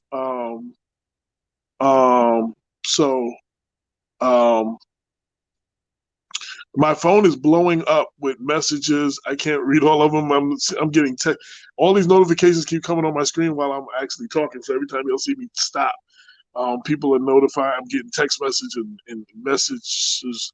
I can't pull them all up as I'm doing the show. So if I don't get to a message, I'm not ignoring you. I'm using my phone instead of the computer, and I'm seeing I just got 3 more text messages from 3 other people. I can't get to all the messages right now. You're a very popular man, AJ. No, it's just, people, when I'm on a computer or when we're in the studio, some people who don't want to leave comments in the comment section sometimes comment through text or messenger. Or they want to make a comment about the show or whatever. They or ask a question. They hit me while we're on the air. But unfortunately, I can't answer those at this moment. I can't keep answering some of those because I got to keep pulling it down. You see my finger moving up and down. That's my finger answering texts and going through the notifications. Anyway, so while you waiting, while you waiting for Damon, take a look. I wanted to Louise, the app, the New York State app, yes, the COVID app. Oh, she asked the question, what about COVID? She's using the New York State app. I downloaded it too. Yeah, so how does it work? So I actually got a notification the other day too. Really? So just telling me that I haven't come in contact with anybody. Oh. Not that I'm positive. So, on that's a great question, yes. So the little article I wrote in the paper is just a couple of paragraphs. I can just read that. The war on COVID-19 may have gotten a little smarter. The New York State Governor Andrew Cuomo unveiled a new smartphone app on Thursday, October 1st, that alerts users if they've been within 6 feet of a person who has tested positive for the virus. The app is called the COVID Alert New York and employs Bluetooth technology to record whenever users come within a proximity of each other. Through Cuomo cautioned at a press conference call that reporters that it is anonymous and that it collects no personal or geographic data. It doesn't give any names. It doesn't give any privacy information. So what happens is my Bluetooth and your Bluetooth, if you have the app downloaded and you have your Bluetooth activated, when our phones come in contact, they will exchange code that was created by the Apple people and Google. They came together and created this code sharing thing. It's only as useful as people download the app. If people have not downloaded the app and they're in the system, if you pass them, it's not going to really help you. Cuomo is trying to get everybody to download the app. And again, the phones will talk to you. And on the app, there's things for you to voluntarily, if you have any symptoms, you can enter that in or whatever and stuff like that as well. Okay, but but AJ, it's anonymous, right? Okay, so somebody downloads it. Okay, for example, David Tubiolo, I already know he's gonna download it because he's that type of guy. Now I'm somewhere and he is 6 feet away from me. Now my phone is gonna ping, Yeah, what but I'm happens gonna is know it was him. no, Like, how no, does no, that even no, work? no. So the phone, it does what it is. The Bluetooth on your phone and the Bluetooth in his phone, there's some code that will transfer back and forth. And it will tell you, like my phone just gave me alert that I guess out of 30 something people I passed, none of them, I must have had the app, none of them were Oh, okay. positive. And I have not been, it didn't tell me what time these people posted or anything. It didn't tell me anything like that. It just told me that, let me see if I can actually pull it up. I could actually read what it told me. Oops, that's not it. Where is the app? Louise, me too. I don't know how it works. Okay, so I got an alert. I got an alert yesterday. I'm pulling up the app and see what the alerts were.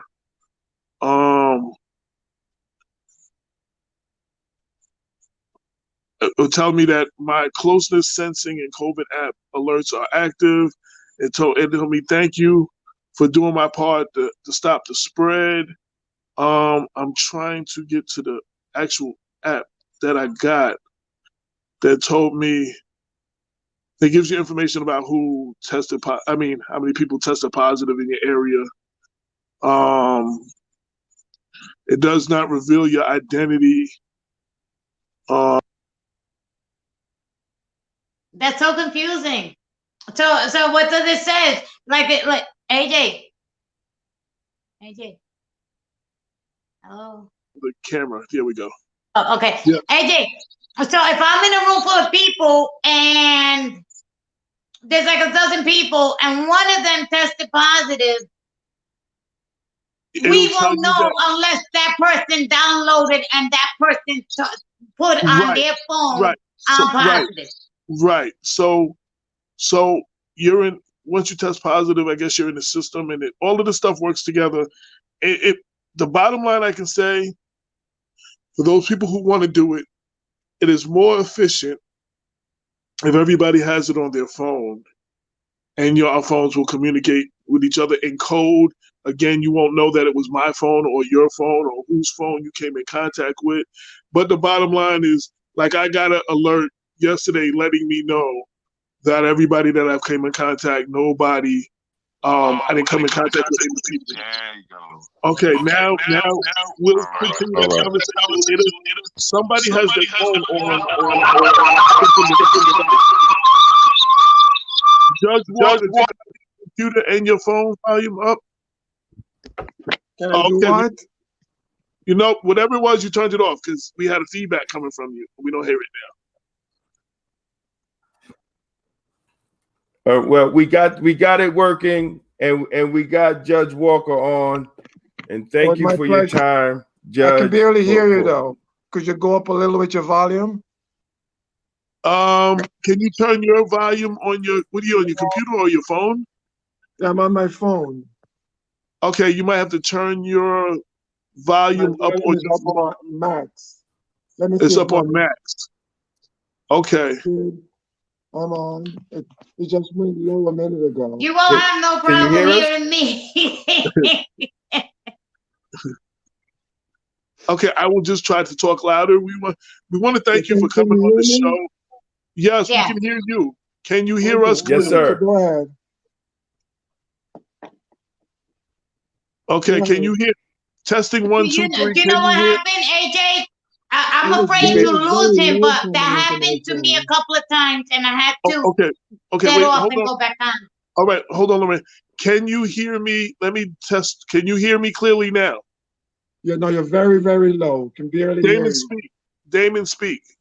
Judge, can you hear me, Judge? You guys are all at the same volume. Okay. I don't know. So I don't know. That might be something on your end. I'm telling you, I had to log off and re-log on, but I'm afraid if he does it, we'll lose him. Right. I'd like not to do that. So Judge, go ahead, because I can hear you guys. Close caption, Damon. All Hold Okay, on. we're gonna just talk a little louder. Go ahead.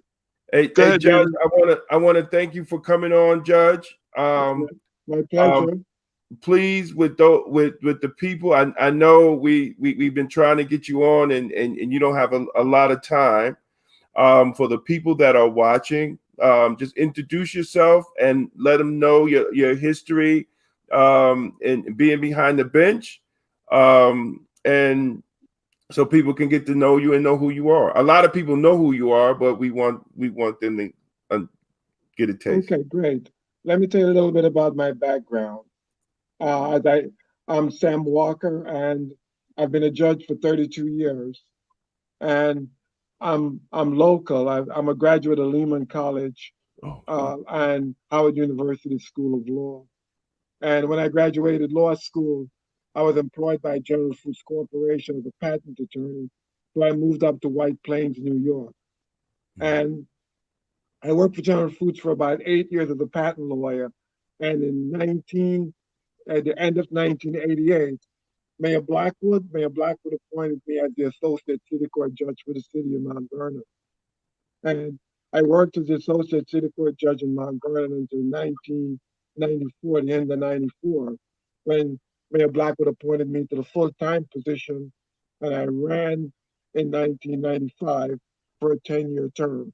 As you guys know, City Court handles misdemeanor criminal cases. We do landlord tenants, we do traffic, we do matters of that nature. We we mainly a local court, and we come into contact with a lot of citizens. I worked in Mount Vernon from as I said from 1989 until 2002, and in January 1st, 2002, I was appointed an acting family court judge in the city of Yonkers. And I worked in Yonkers for 2 years. I really enjoyed the family court, and the reason why I enjoyed the family court was family court had the tools for you to do a lot of good things to assist the individual. There were resources available in the family court, and you could do a lot of good things. I enjoyed city court also, but city court was a bit difficult for me as a person of color because when you sit criminal back in those crack days, and I remember one day I had three generations, grandparent, parent, and child appeared before me on drug charges, and it just kind of ripped out my gut. You know, it was very difficult to handle. But I did my best in terms of offering a lot of the litigants who came before my court alternatives. I believe that drug addiction was a disease, and I had a difficult time, and I probably resisted at every instance of sending people to jail for drug charges. I'd rather send them to treatment. And those who wanted to go to treatment, I would send them to treatment. I also believe that if the tenant pays his rent or her rent, he has a right to a decent place to live in. I was tough on landlords who used to collect the rent and come to court, and they didn't maintain the buildings, and people were paying rent and they were living in squalor. So I worked with Ernie Davis, who was the mayor at the time, and we did a lot of good work. We put boilers in, I used to appoint administrators for these buildings. And we put roofs on, windows on, boilers in. We did a lot of good things for the city of Mount Vernon and the people of Mount Vernon. I ran in 2002 for the county court, and I was elected to the county court. I didn't believe that I was the first person of color to be elected, first Democrat of color to be elected to county court in 2002. I just thought the county was a little bit more advanced. So I went up to White Plains in 2002, and I went up in 2003 because I was in Yonkers for 2 years. And I tried all variety of criminal cases, from homicides all the way down to rape, robberies, and the entire thing. So I have a lot of experience in trying criminal cases. In 2006, I was elected to the Supreme Court. In fact, I was elected in 2006 in the Supreme Court. When I was elected, I sat in the Integrated Domestic Violence Court. That court, one judge handled the family court, the criminal court, and the family, criminal, and the matrimonial affecting a family that's involved in domestic violence. That I did for 5 years. Then I've been sitting then I sat in the general matrimonial part for 2 years. And for the past 7 or 8 years, I've been sitting in the general civil part of the court. Okay. I've been doing a lot. I'm the supervising judge of the city courts. All the city Wow. courts, the ones in Westchester County, Dutchess County, and Orange County, I supervise those courts. I'm also in charge of the foreclosure part of the Supreme Court. So I handle all the foreclosures. I supervise all the foreclosure action in the Wow. 5 counties. I'm chair of the pro bono committee. We have a lot of interesting pro bono programs going on. We have Okay. programs assisting individuals who are losing their home to foreclosure. Mm-hmm. We have programs where we assist the elderly. We have programs where we provide representation to individuals who are seeking divorces with and without children and can't afford counsel. Mm. So I've been doing a whole lot. I was president of the Westchester County Black Bar. I was president of the Westchester County Bar. I sat in the Grievance Committee. That's the committee that disciplined lawyers. I sat in the House of Delegates for the State Bar. I mean, for 32 years, I've done a whole lot. Yes, sir. So I'm running for re-election to the Supreme Court this coming November. And that's Yes, a capsule, a short version of my bio. Yes, sir. I'm So that's what starstruck. I've done, 32 years. God bless, man. God bless. Oh my Absolutely. God. Judge Sam, let me ask you a question, because you said you looked at drug addiction as a disease, but at that time in the crack era, a lot of people talked about how they pushed the whole law and order and criminalized it. And now that you see with the heroin addiction, they're talking about Opiate, yeah. the disease. They're switching it around. When they talk about now with the heroin, they want to do what you were trying to do back in the crack era and look at it as a disease. Yeah, it's you see, it's all. It took him 20 years to get to where I was. Well, you were ahead of your time. You know, so because I fell deep down. I couldn't understand, other than the circumstances of one's life, why one would want to use drugs. And there are underlying issues we discovered. There are mental health issues that drive people into drug addiction.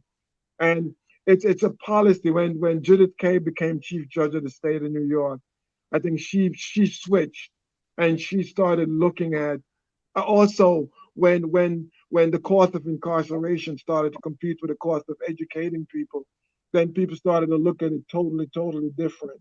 Mm-hmm. And they recognized that we're better off treating someone for a fraction of the cost to incarcerate them. That's right. And now we don't even send people to jail now unless you're a serious criminal. We have drug courts, we have sex offenders courts, we have mental health courts, we have specialized courts for just about everything. We have veterans court. So what happens is that if you fall in one of those groups and you commit a crime, they bring you in and they do an evaluation and they determine whether or not they can provide assistance, because it's cheaper than sending you to jail. Absolutely. You know, so it's from an economic standpoint, I think they're viewing it, and from a humanitarian standpoint, because jail does never help any drug addict that I know, but treatment has. You're right. Any questions, AJ? Well, no, I just want to applaud him for being ahead of his time, because I definitely wanted to speak on that. Damon had already spoke on that. Like, while you identified it as a disease, that definitely was not the theme of the time. Like, they were criminalizing everybody. We had the crime bill came through on a federal level during that time, and all this stuff. And now we're starting to get to that point now, like you said, 20 something years later. I think that alone is very impressive. It needs to be applauded. And I definitely wanted to just do that. You know, thank you so much. Applaud you on that. You mentioned something about disciplining attorneys or something like that, and I didn't catch you when you went through the whole thing, huh? There's a committee called the Grievance Committee. It's a committee where if you want to file a charge against an attorney, if for some ethical violation, you would file it with that committee, and the committee is made up of lawyers and members of the general public, and they would review and make recommendation to the appellate court as to how that matter should be handled. Really? So okay. Does that apply? I know there's attorneys. Does that apply to judges as well, or no? Just or people like district There's a attorneys or commission on something, or judicial just ethics that huh? discipline Good judges question. also. There's disciplinary committee that does both lawyers and judges, two separate committees. The Oh, grievance okay. committee does the lawyers, and the commission on judicial ethics, I think, does the judges. So if a judge commits an act of violate the rules of judicial ethics, that judge can be brought up on charges also. That's good Wish to I know. had known. Well, I don't think the public. Does the public really? I never knew you could do No, that. That's why I asked that I'm question. telling you, I didn't know. I didn't But think. it's ethical violations, and that judges get removed all the time. Every other week, you pick up the law journal, you see judge either getting admonished or getting removed from the bench for violating the Wow. standard of conduct that judges are required to uphold. We're held to high standards, definitely held to high standards. Now let me ask you. Judges get removed. You see, once you're upstate New York, a lot of the judges are not lawyers. These are just Oh, really? regular teachers or regular individuals who run for elected and get elected to become a judge, and they get trained. So, but we all go through ethical training, and we all know what the rules. As a matter of fact, to be admitted to the bar as a lawyer, you have to pass an ethics exam. Mm-hmm. Mm-hmm. Now, for someone who has to go to court, maybe does not have a whole lot of money to pay lawyers and stuff, and they felt like their rights were violated or something like that, how would they go about making such a complaint on their own? How would they go about I that? mean, about the lawyer. The lawyer? Romano, the lawyer. Yeah. The Westchester County Bar Association. You can write to the Westchester County Bar Association, and they'll provide you. You can go on the website, and they can provide you with information as to how you can file a complaint against a lawyer or a judge. Oh, okay. I think that's information that definitely a lot of people don't know, and definitely does not trickle down to our community where most of those kind of violations would actually take place. I'm glad that you brought that up. Hopefully, Sure. I just learned something. Hopefully some of our viewers Inform the people, yes. Inform the people, yes. Right. I have a question, Damon. Yeah, go ahead.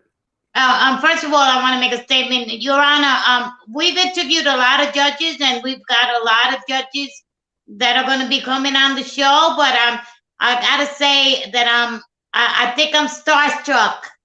I'm very impressed, and it's an honor to meet you. Now, I have a question. How long is the term? And Damon and I were trying to figure this out earlier. How many seats are available in this election, and how many people are running? Okay, I believe that there are 4 seats that are vacant. Oh, 4. Okay. And I think that there's 7 of us that are running.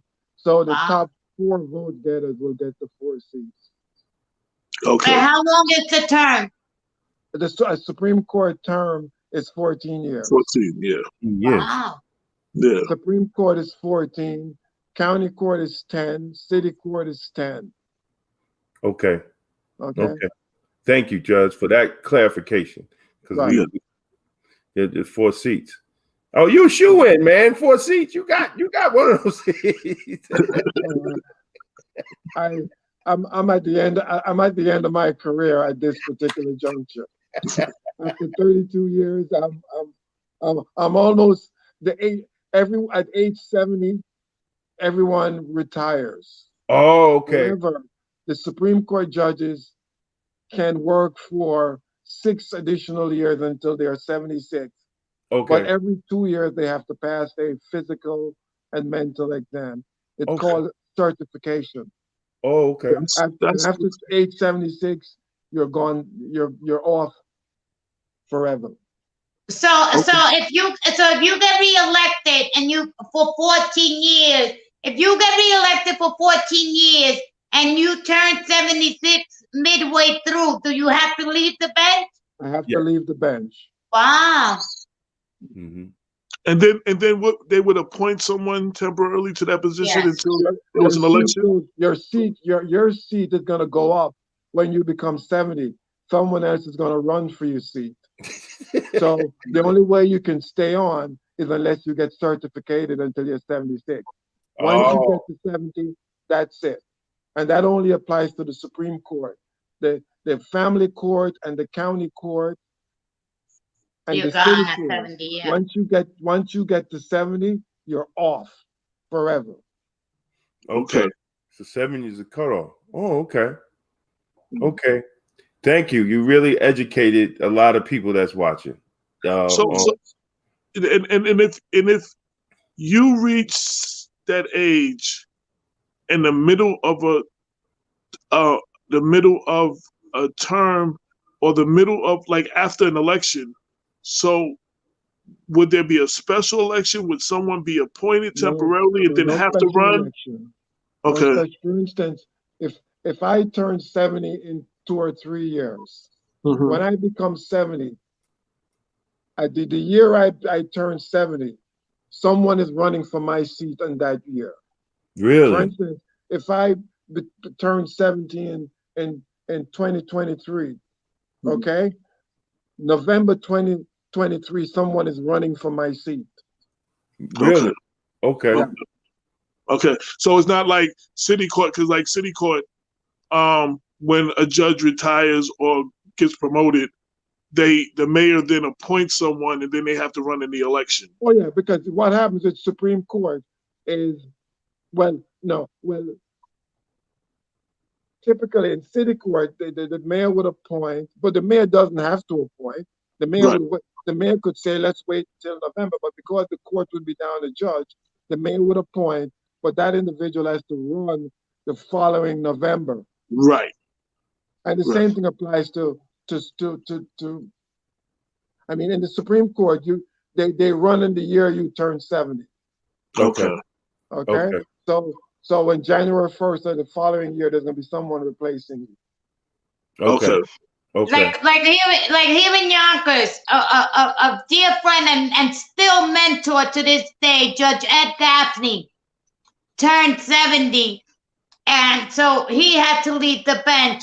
The mayor appointed somebody, but they lost the primary. Right. Yeah, they had to run a couple of months later, and he lost the primary. Right. Someone was appointed to fill Judge Gaffney's seat, and that person had to run the following November, or in the primary if there's a primary. And if that person lost the primary, that person's out. Yes. He's gone. He's gone. Yes. Yeah. See, I thank you for educating. A lot of judicial candidates and people that are already judges running for re-election fall on they can't answer a lot of questions because they're judges. But you're the first that has actually sat here and educated our audience on the breakdown of how all of that goes. And I definitely thank you for dispensing that information, because one of the things we try to do, I learn with every show and every article that I do. I learn something new. That's how I learn. But, and then I'm able to articulate it to the audience. But you have articulated a lot of information to our audience. So hopefully our audience is learning something right now as you speak. There's certain questions that as judges we can't take position on. Right. And I understand that. But you're asking me questions about how the system works. So there's no prohibition against providing that information. That's information that's available in the public. Right. So I'm just providing you with information that people know.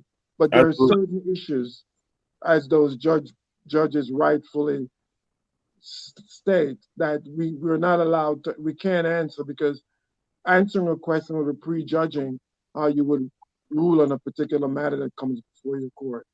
So Right. it's standard procedure that certain areas we don't get involved with at all. And now I want to ask you a question that maybe hopefully you can answer. In your 30-something years on the bench, how have you seen the court change? Because I'm sure the court is not the same as when you went in, the system. How have you seen it change? You know, Well, different laws. The first thing is that we have a lot more judges of color, so many more than we have had years ago, and a lot of us are bringing our you know, I'm a believer that I'm a product of the community that I live in. I serve the people of my community, and I'm a person of color, so I'm going to bring my perspective to the bench. And a lot of us are on the bench, and a lot of us are bringing certain. Not that I'm not accusing my colleagues for not doing the same thing, but I'm saying though that those of us who are of color, we have a certain level of sensitivity to issues that affect us, and we know our communities and we know our people. So we bring that to the bench. That's why it's so important to have a diversified bench. Right. Empathy too. Empathy. Well, that's why I was saying one of the things, and I was complimenting the Yonkers City Court. You know, we had a first Latina female last year, and the possibility of having 2 African-American females and a Latino man this year. Like, the court is starting to be remade in the image of the community, as opposed to, you know, a room full of, you know, just all white men in robes. You know what I mean? Like, it's more like what the community looks like. And I'm seeing that across the bench, across the spectrum, but especially in the city of Yonkers, you know, with 2 African-American women coming up this year and a Latino last year. That's big change in 2 years. I remember when after Bruce Stallbert won and went to family court, Yonkers didn't have a black judge in over 20 years until Judge Inlaw, until Evan Inlaw was elected. Right. And now we have Evan Inlaw. Two black women. We have a Latino judge, and who knows what the future has in store. That's right. Right. It's a beautiful thing, especially with all these calls for criminal justice reforms and stuff like that. One of the candidates running, Vera Shackle, said, "Good show, hi, Judge Walker." She's one of the African American women in Yonkers City Court running for the, and she was the highest vote getter in the primary. The primary, yes. Yeah. Yes, hi, Doris. I have a question for you, Judge. You're on the ballot. Does that mean you won the primary? And if you did, what lines are you on? In Supreme Court, there is no primaries. The candidates come out of a convention, and the delegates to the convention vote, and that's how you become a candidate for the Supreme Court. So there are no primaries to the Supreme Court. Okay. Okay, and so at the convention, there's four openings, and how many do they vote for? 9, 7? How many? No. The reason why I told you it was 7 people in the race, because there are individuals on the Republican and the conservative lines also. Oh. So what happens is that they're delegates from the 5 counties, because the Supreme Court is 5 counties: Westchester, Rockland, Putnam, Dutchess, and Orange. And each county has delegates. And the delegates go to the convention, and the delegates vote at the convention. And that's how we end up with the candidates. Mm-hmm. And each party has their convention, and each party selects their candidates. Mm-hmm. And that's how you get him. Okay, thank you. So the Democrats picked 4 in this court. Democrats 4. I think the conservatives picked 4 also. Okay. And the Republicans, I picked 4 also. They all picked 4. Yeah, okay. We're going to have the other 3 Democrats on next week. Right. They're all going to be on next week. The other 3 Democratic candidates. Yeah. Okay, great. Judge Right. Walker, what lines do you have for those who? Because I'm an incumbent judge, I was fortunate enough to be on both the Democratic, Republican, and conservative lines. Okay. But I'm a Democrat.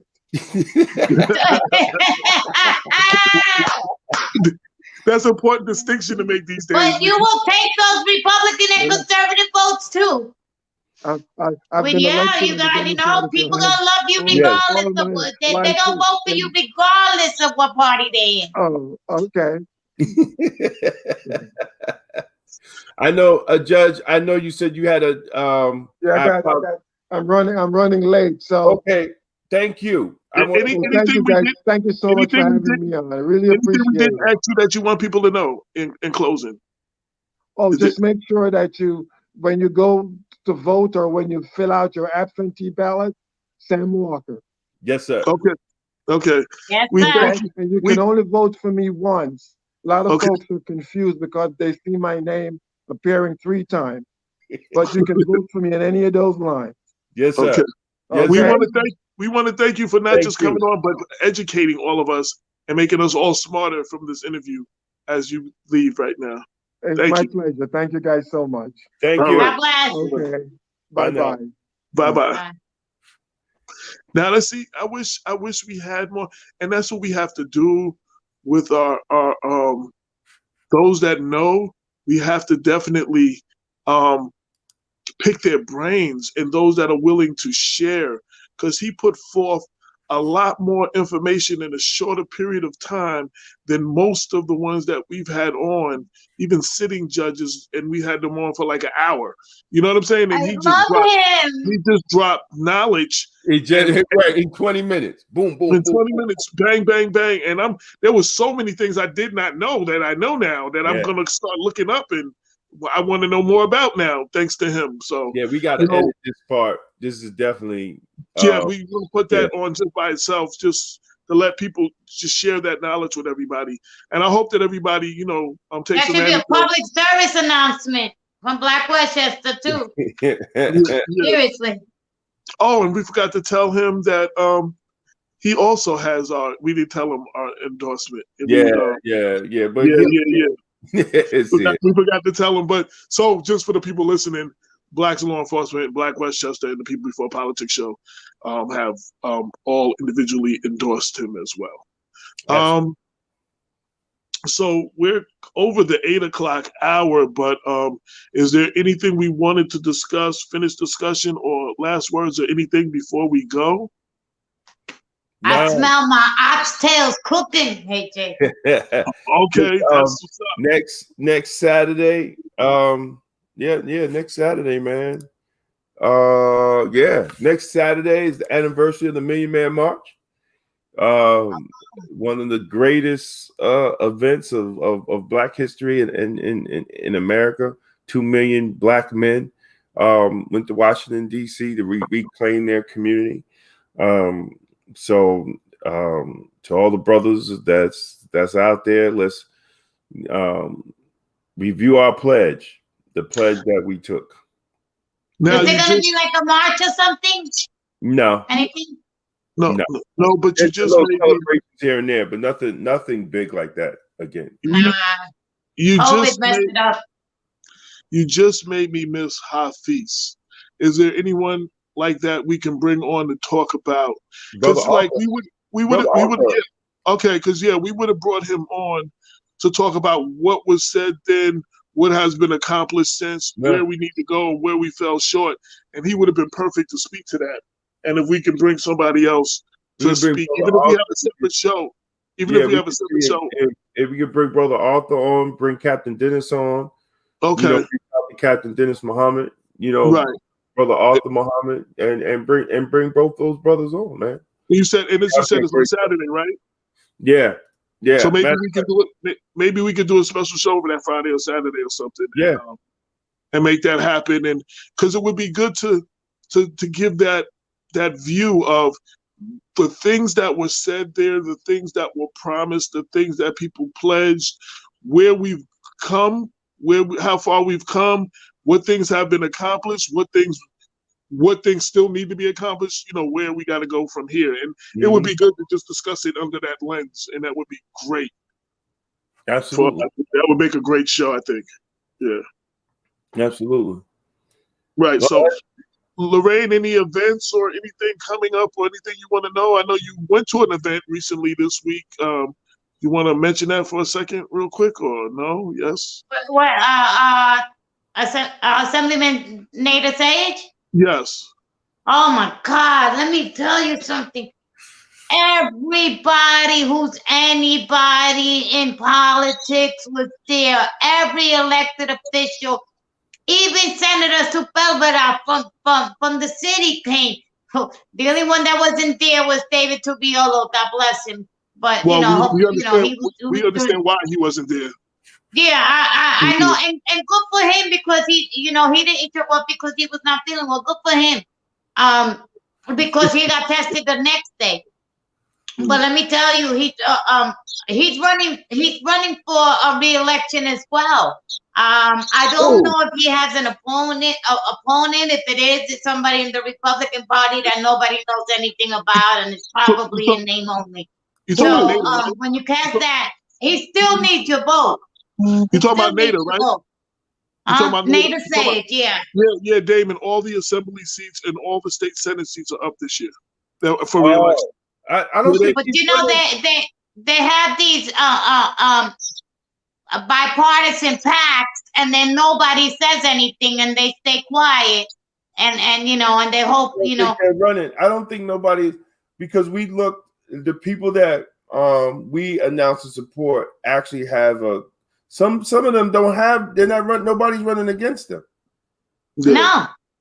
Yeah, because I don't think nobody's running against them, because when the people that we supported, they had opposition.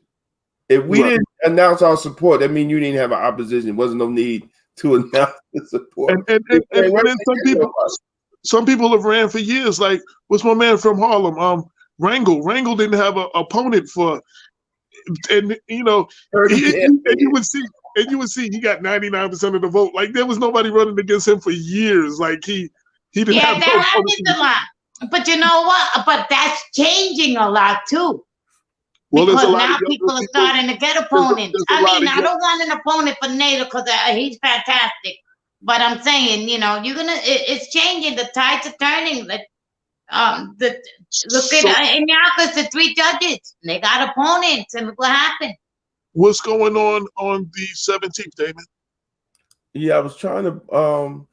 It's in the background. It's not up. It's only in the background. Oh, yeah, I'm still. It's behind us, so you can't see the whole thing. I'm still trying to learn this whole crazy thing. Yeah, we still navigating through this uncharted. Yeah. Oh man, forget about it, man. I just can't. So tell us what that is. So big shout out to Jesse Van Loo, Nas Duncan, Jeff Monroe, somebody else. All those involved. Lauren Razor. God damn, I knew it was somebody else. I know she's gonna take it personal, but I just had a brain fart. But and shout to Lauren Razor. She paid to put the flyer in the paper. So shout to her. Yeah, but big shout out to all of them on the 17th. They're having a rally. Let me bring it up so I can actually read it. Oh man, I gotta make it bigger than that. Right? This is crazy, man. On the 17th, on Saturday, October 17th, from 1 p.m. to 3 p.m. on City Hall steps, the speakers will be announced at the rally, right? So we must be heard. Voice your opinion. Looking for changes. Looking for action. The rally for police reform in Mount Vernon.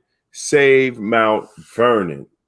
As I said, we might try to schedule something before the rally to bring the organizers on. So that would be good too. So they can actually open, discuss, Why are they having that rally? The need for a rally? Why they feel there's a need for a rally?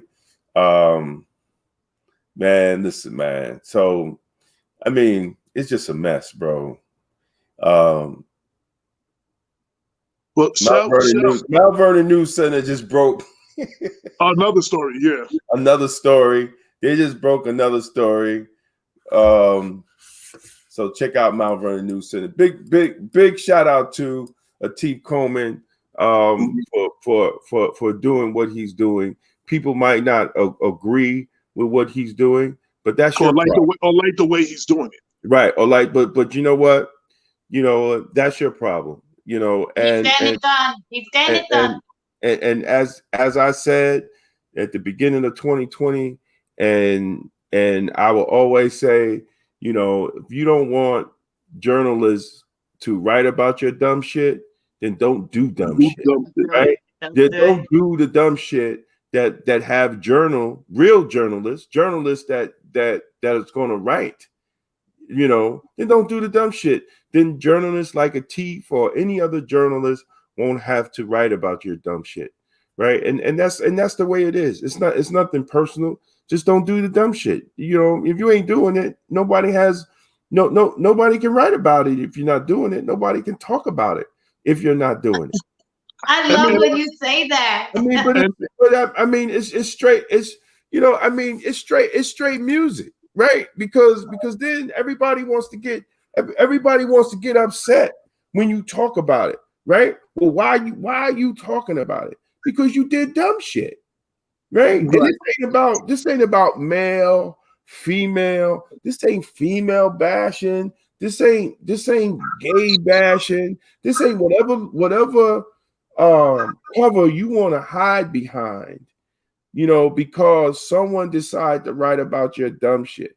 Now, let me tell you, if it's false, then I condemn that. I condemn any lies.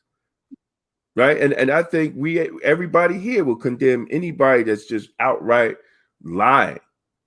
But if they're telling the truth and what they're writing is factual, and maybe you don't like about what they're writing, then don't do the dumb shit.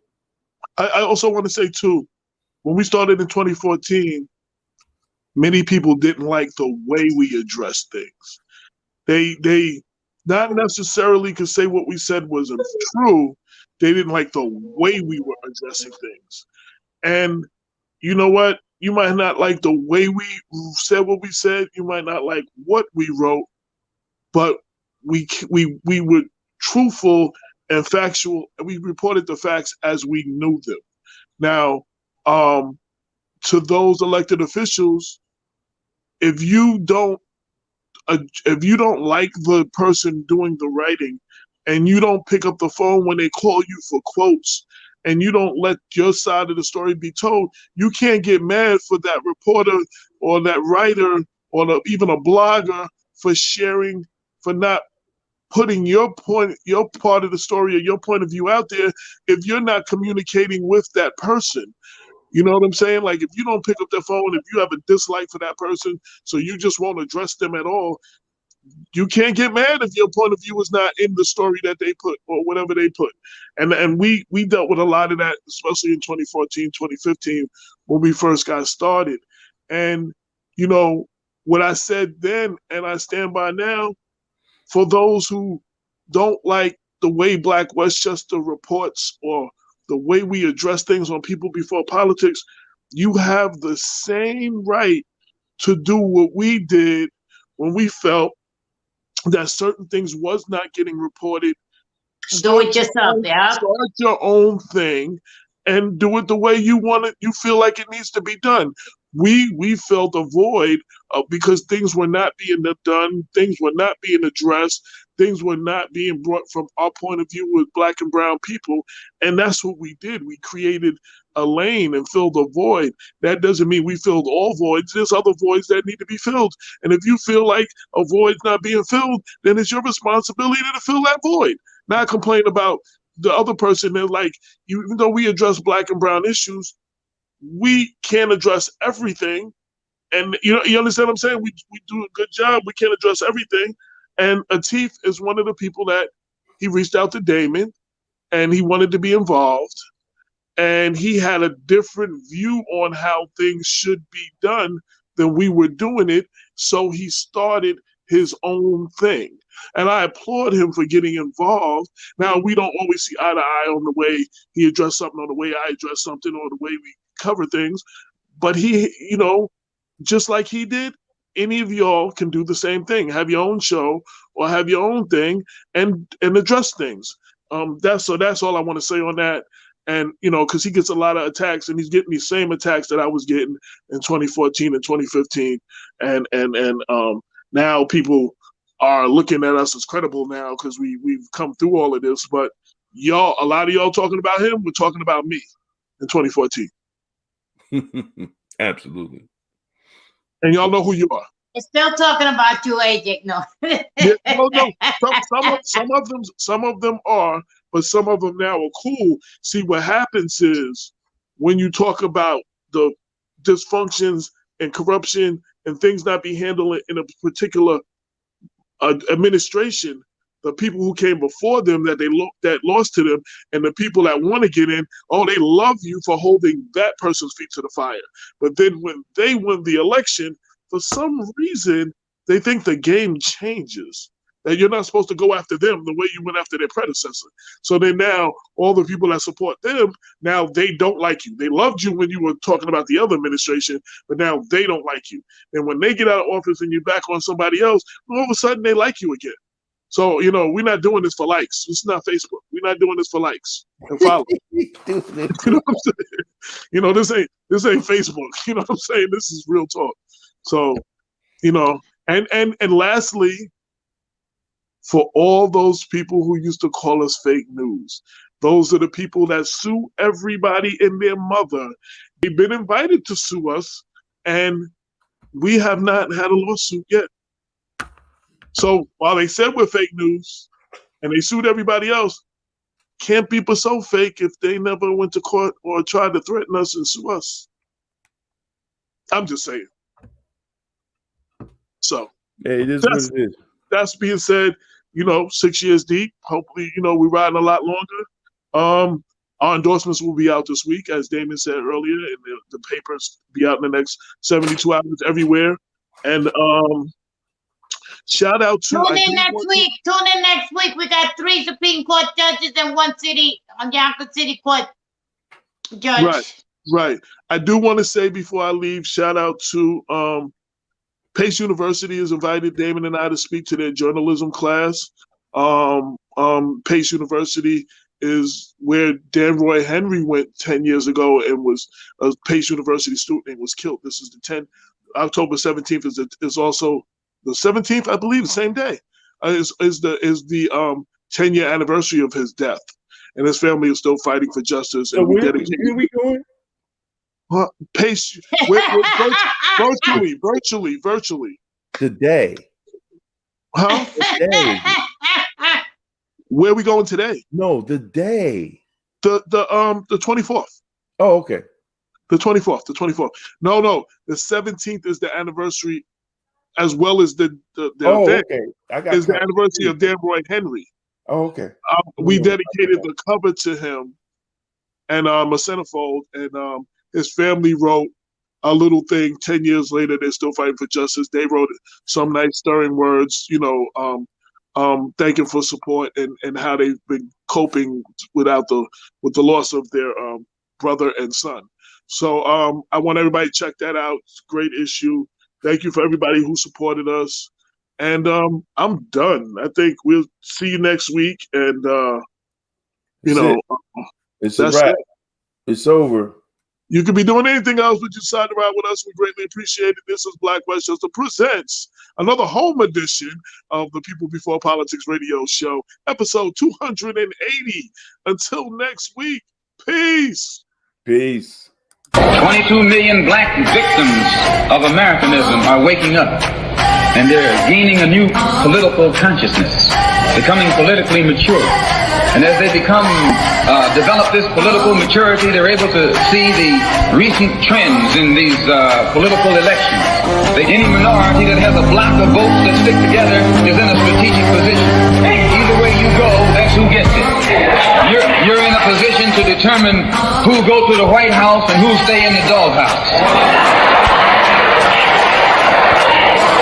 You're the one who has that power. You and I have never seen democracy. All we've seen is hypocrisy.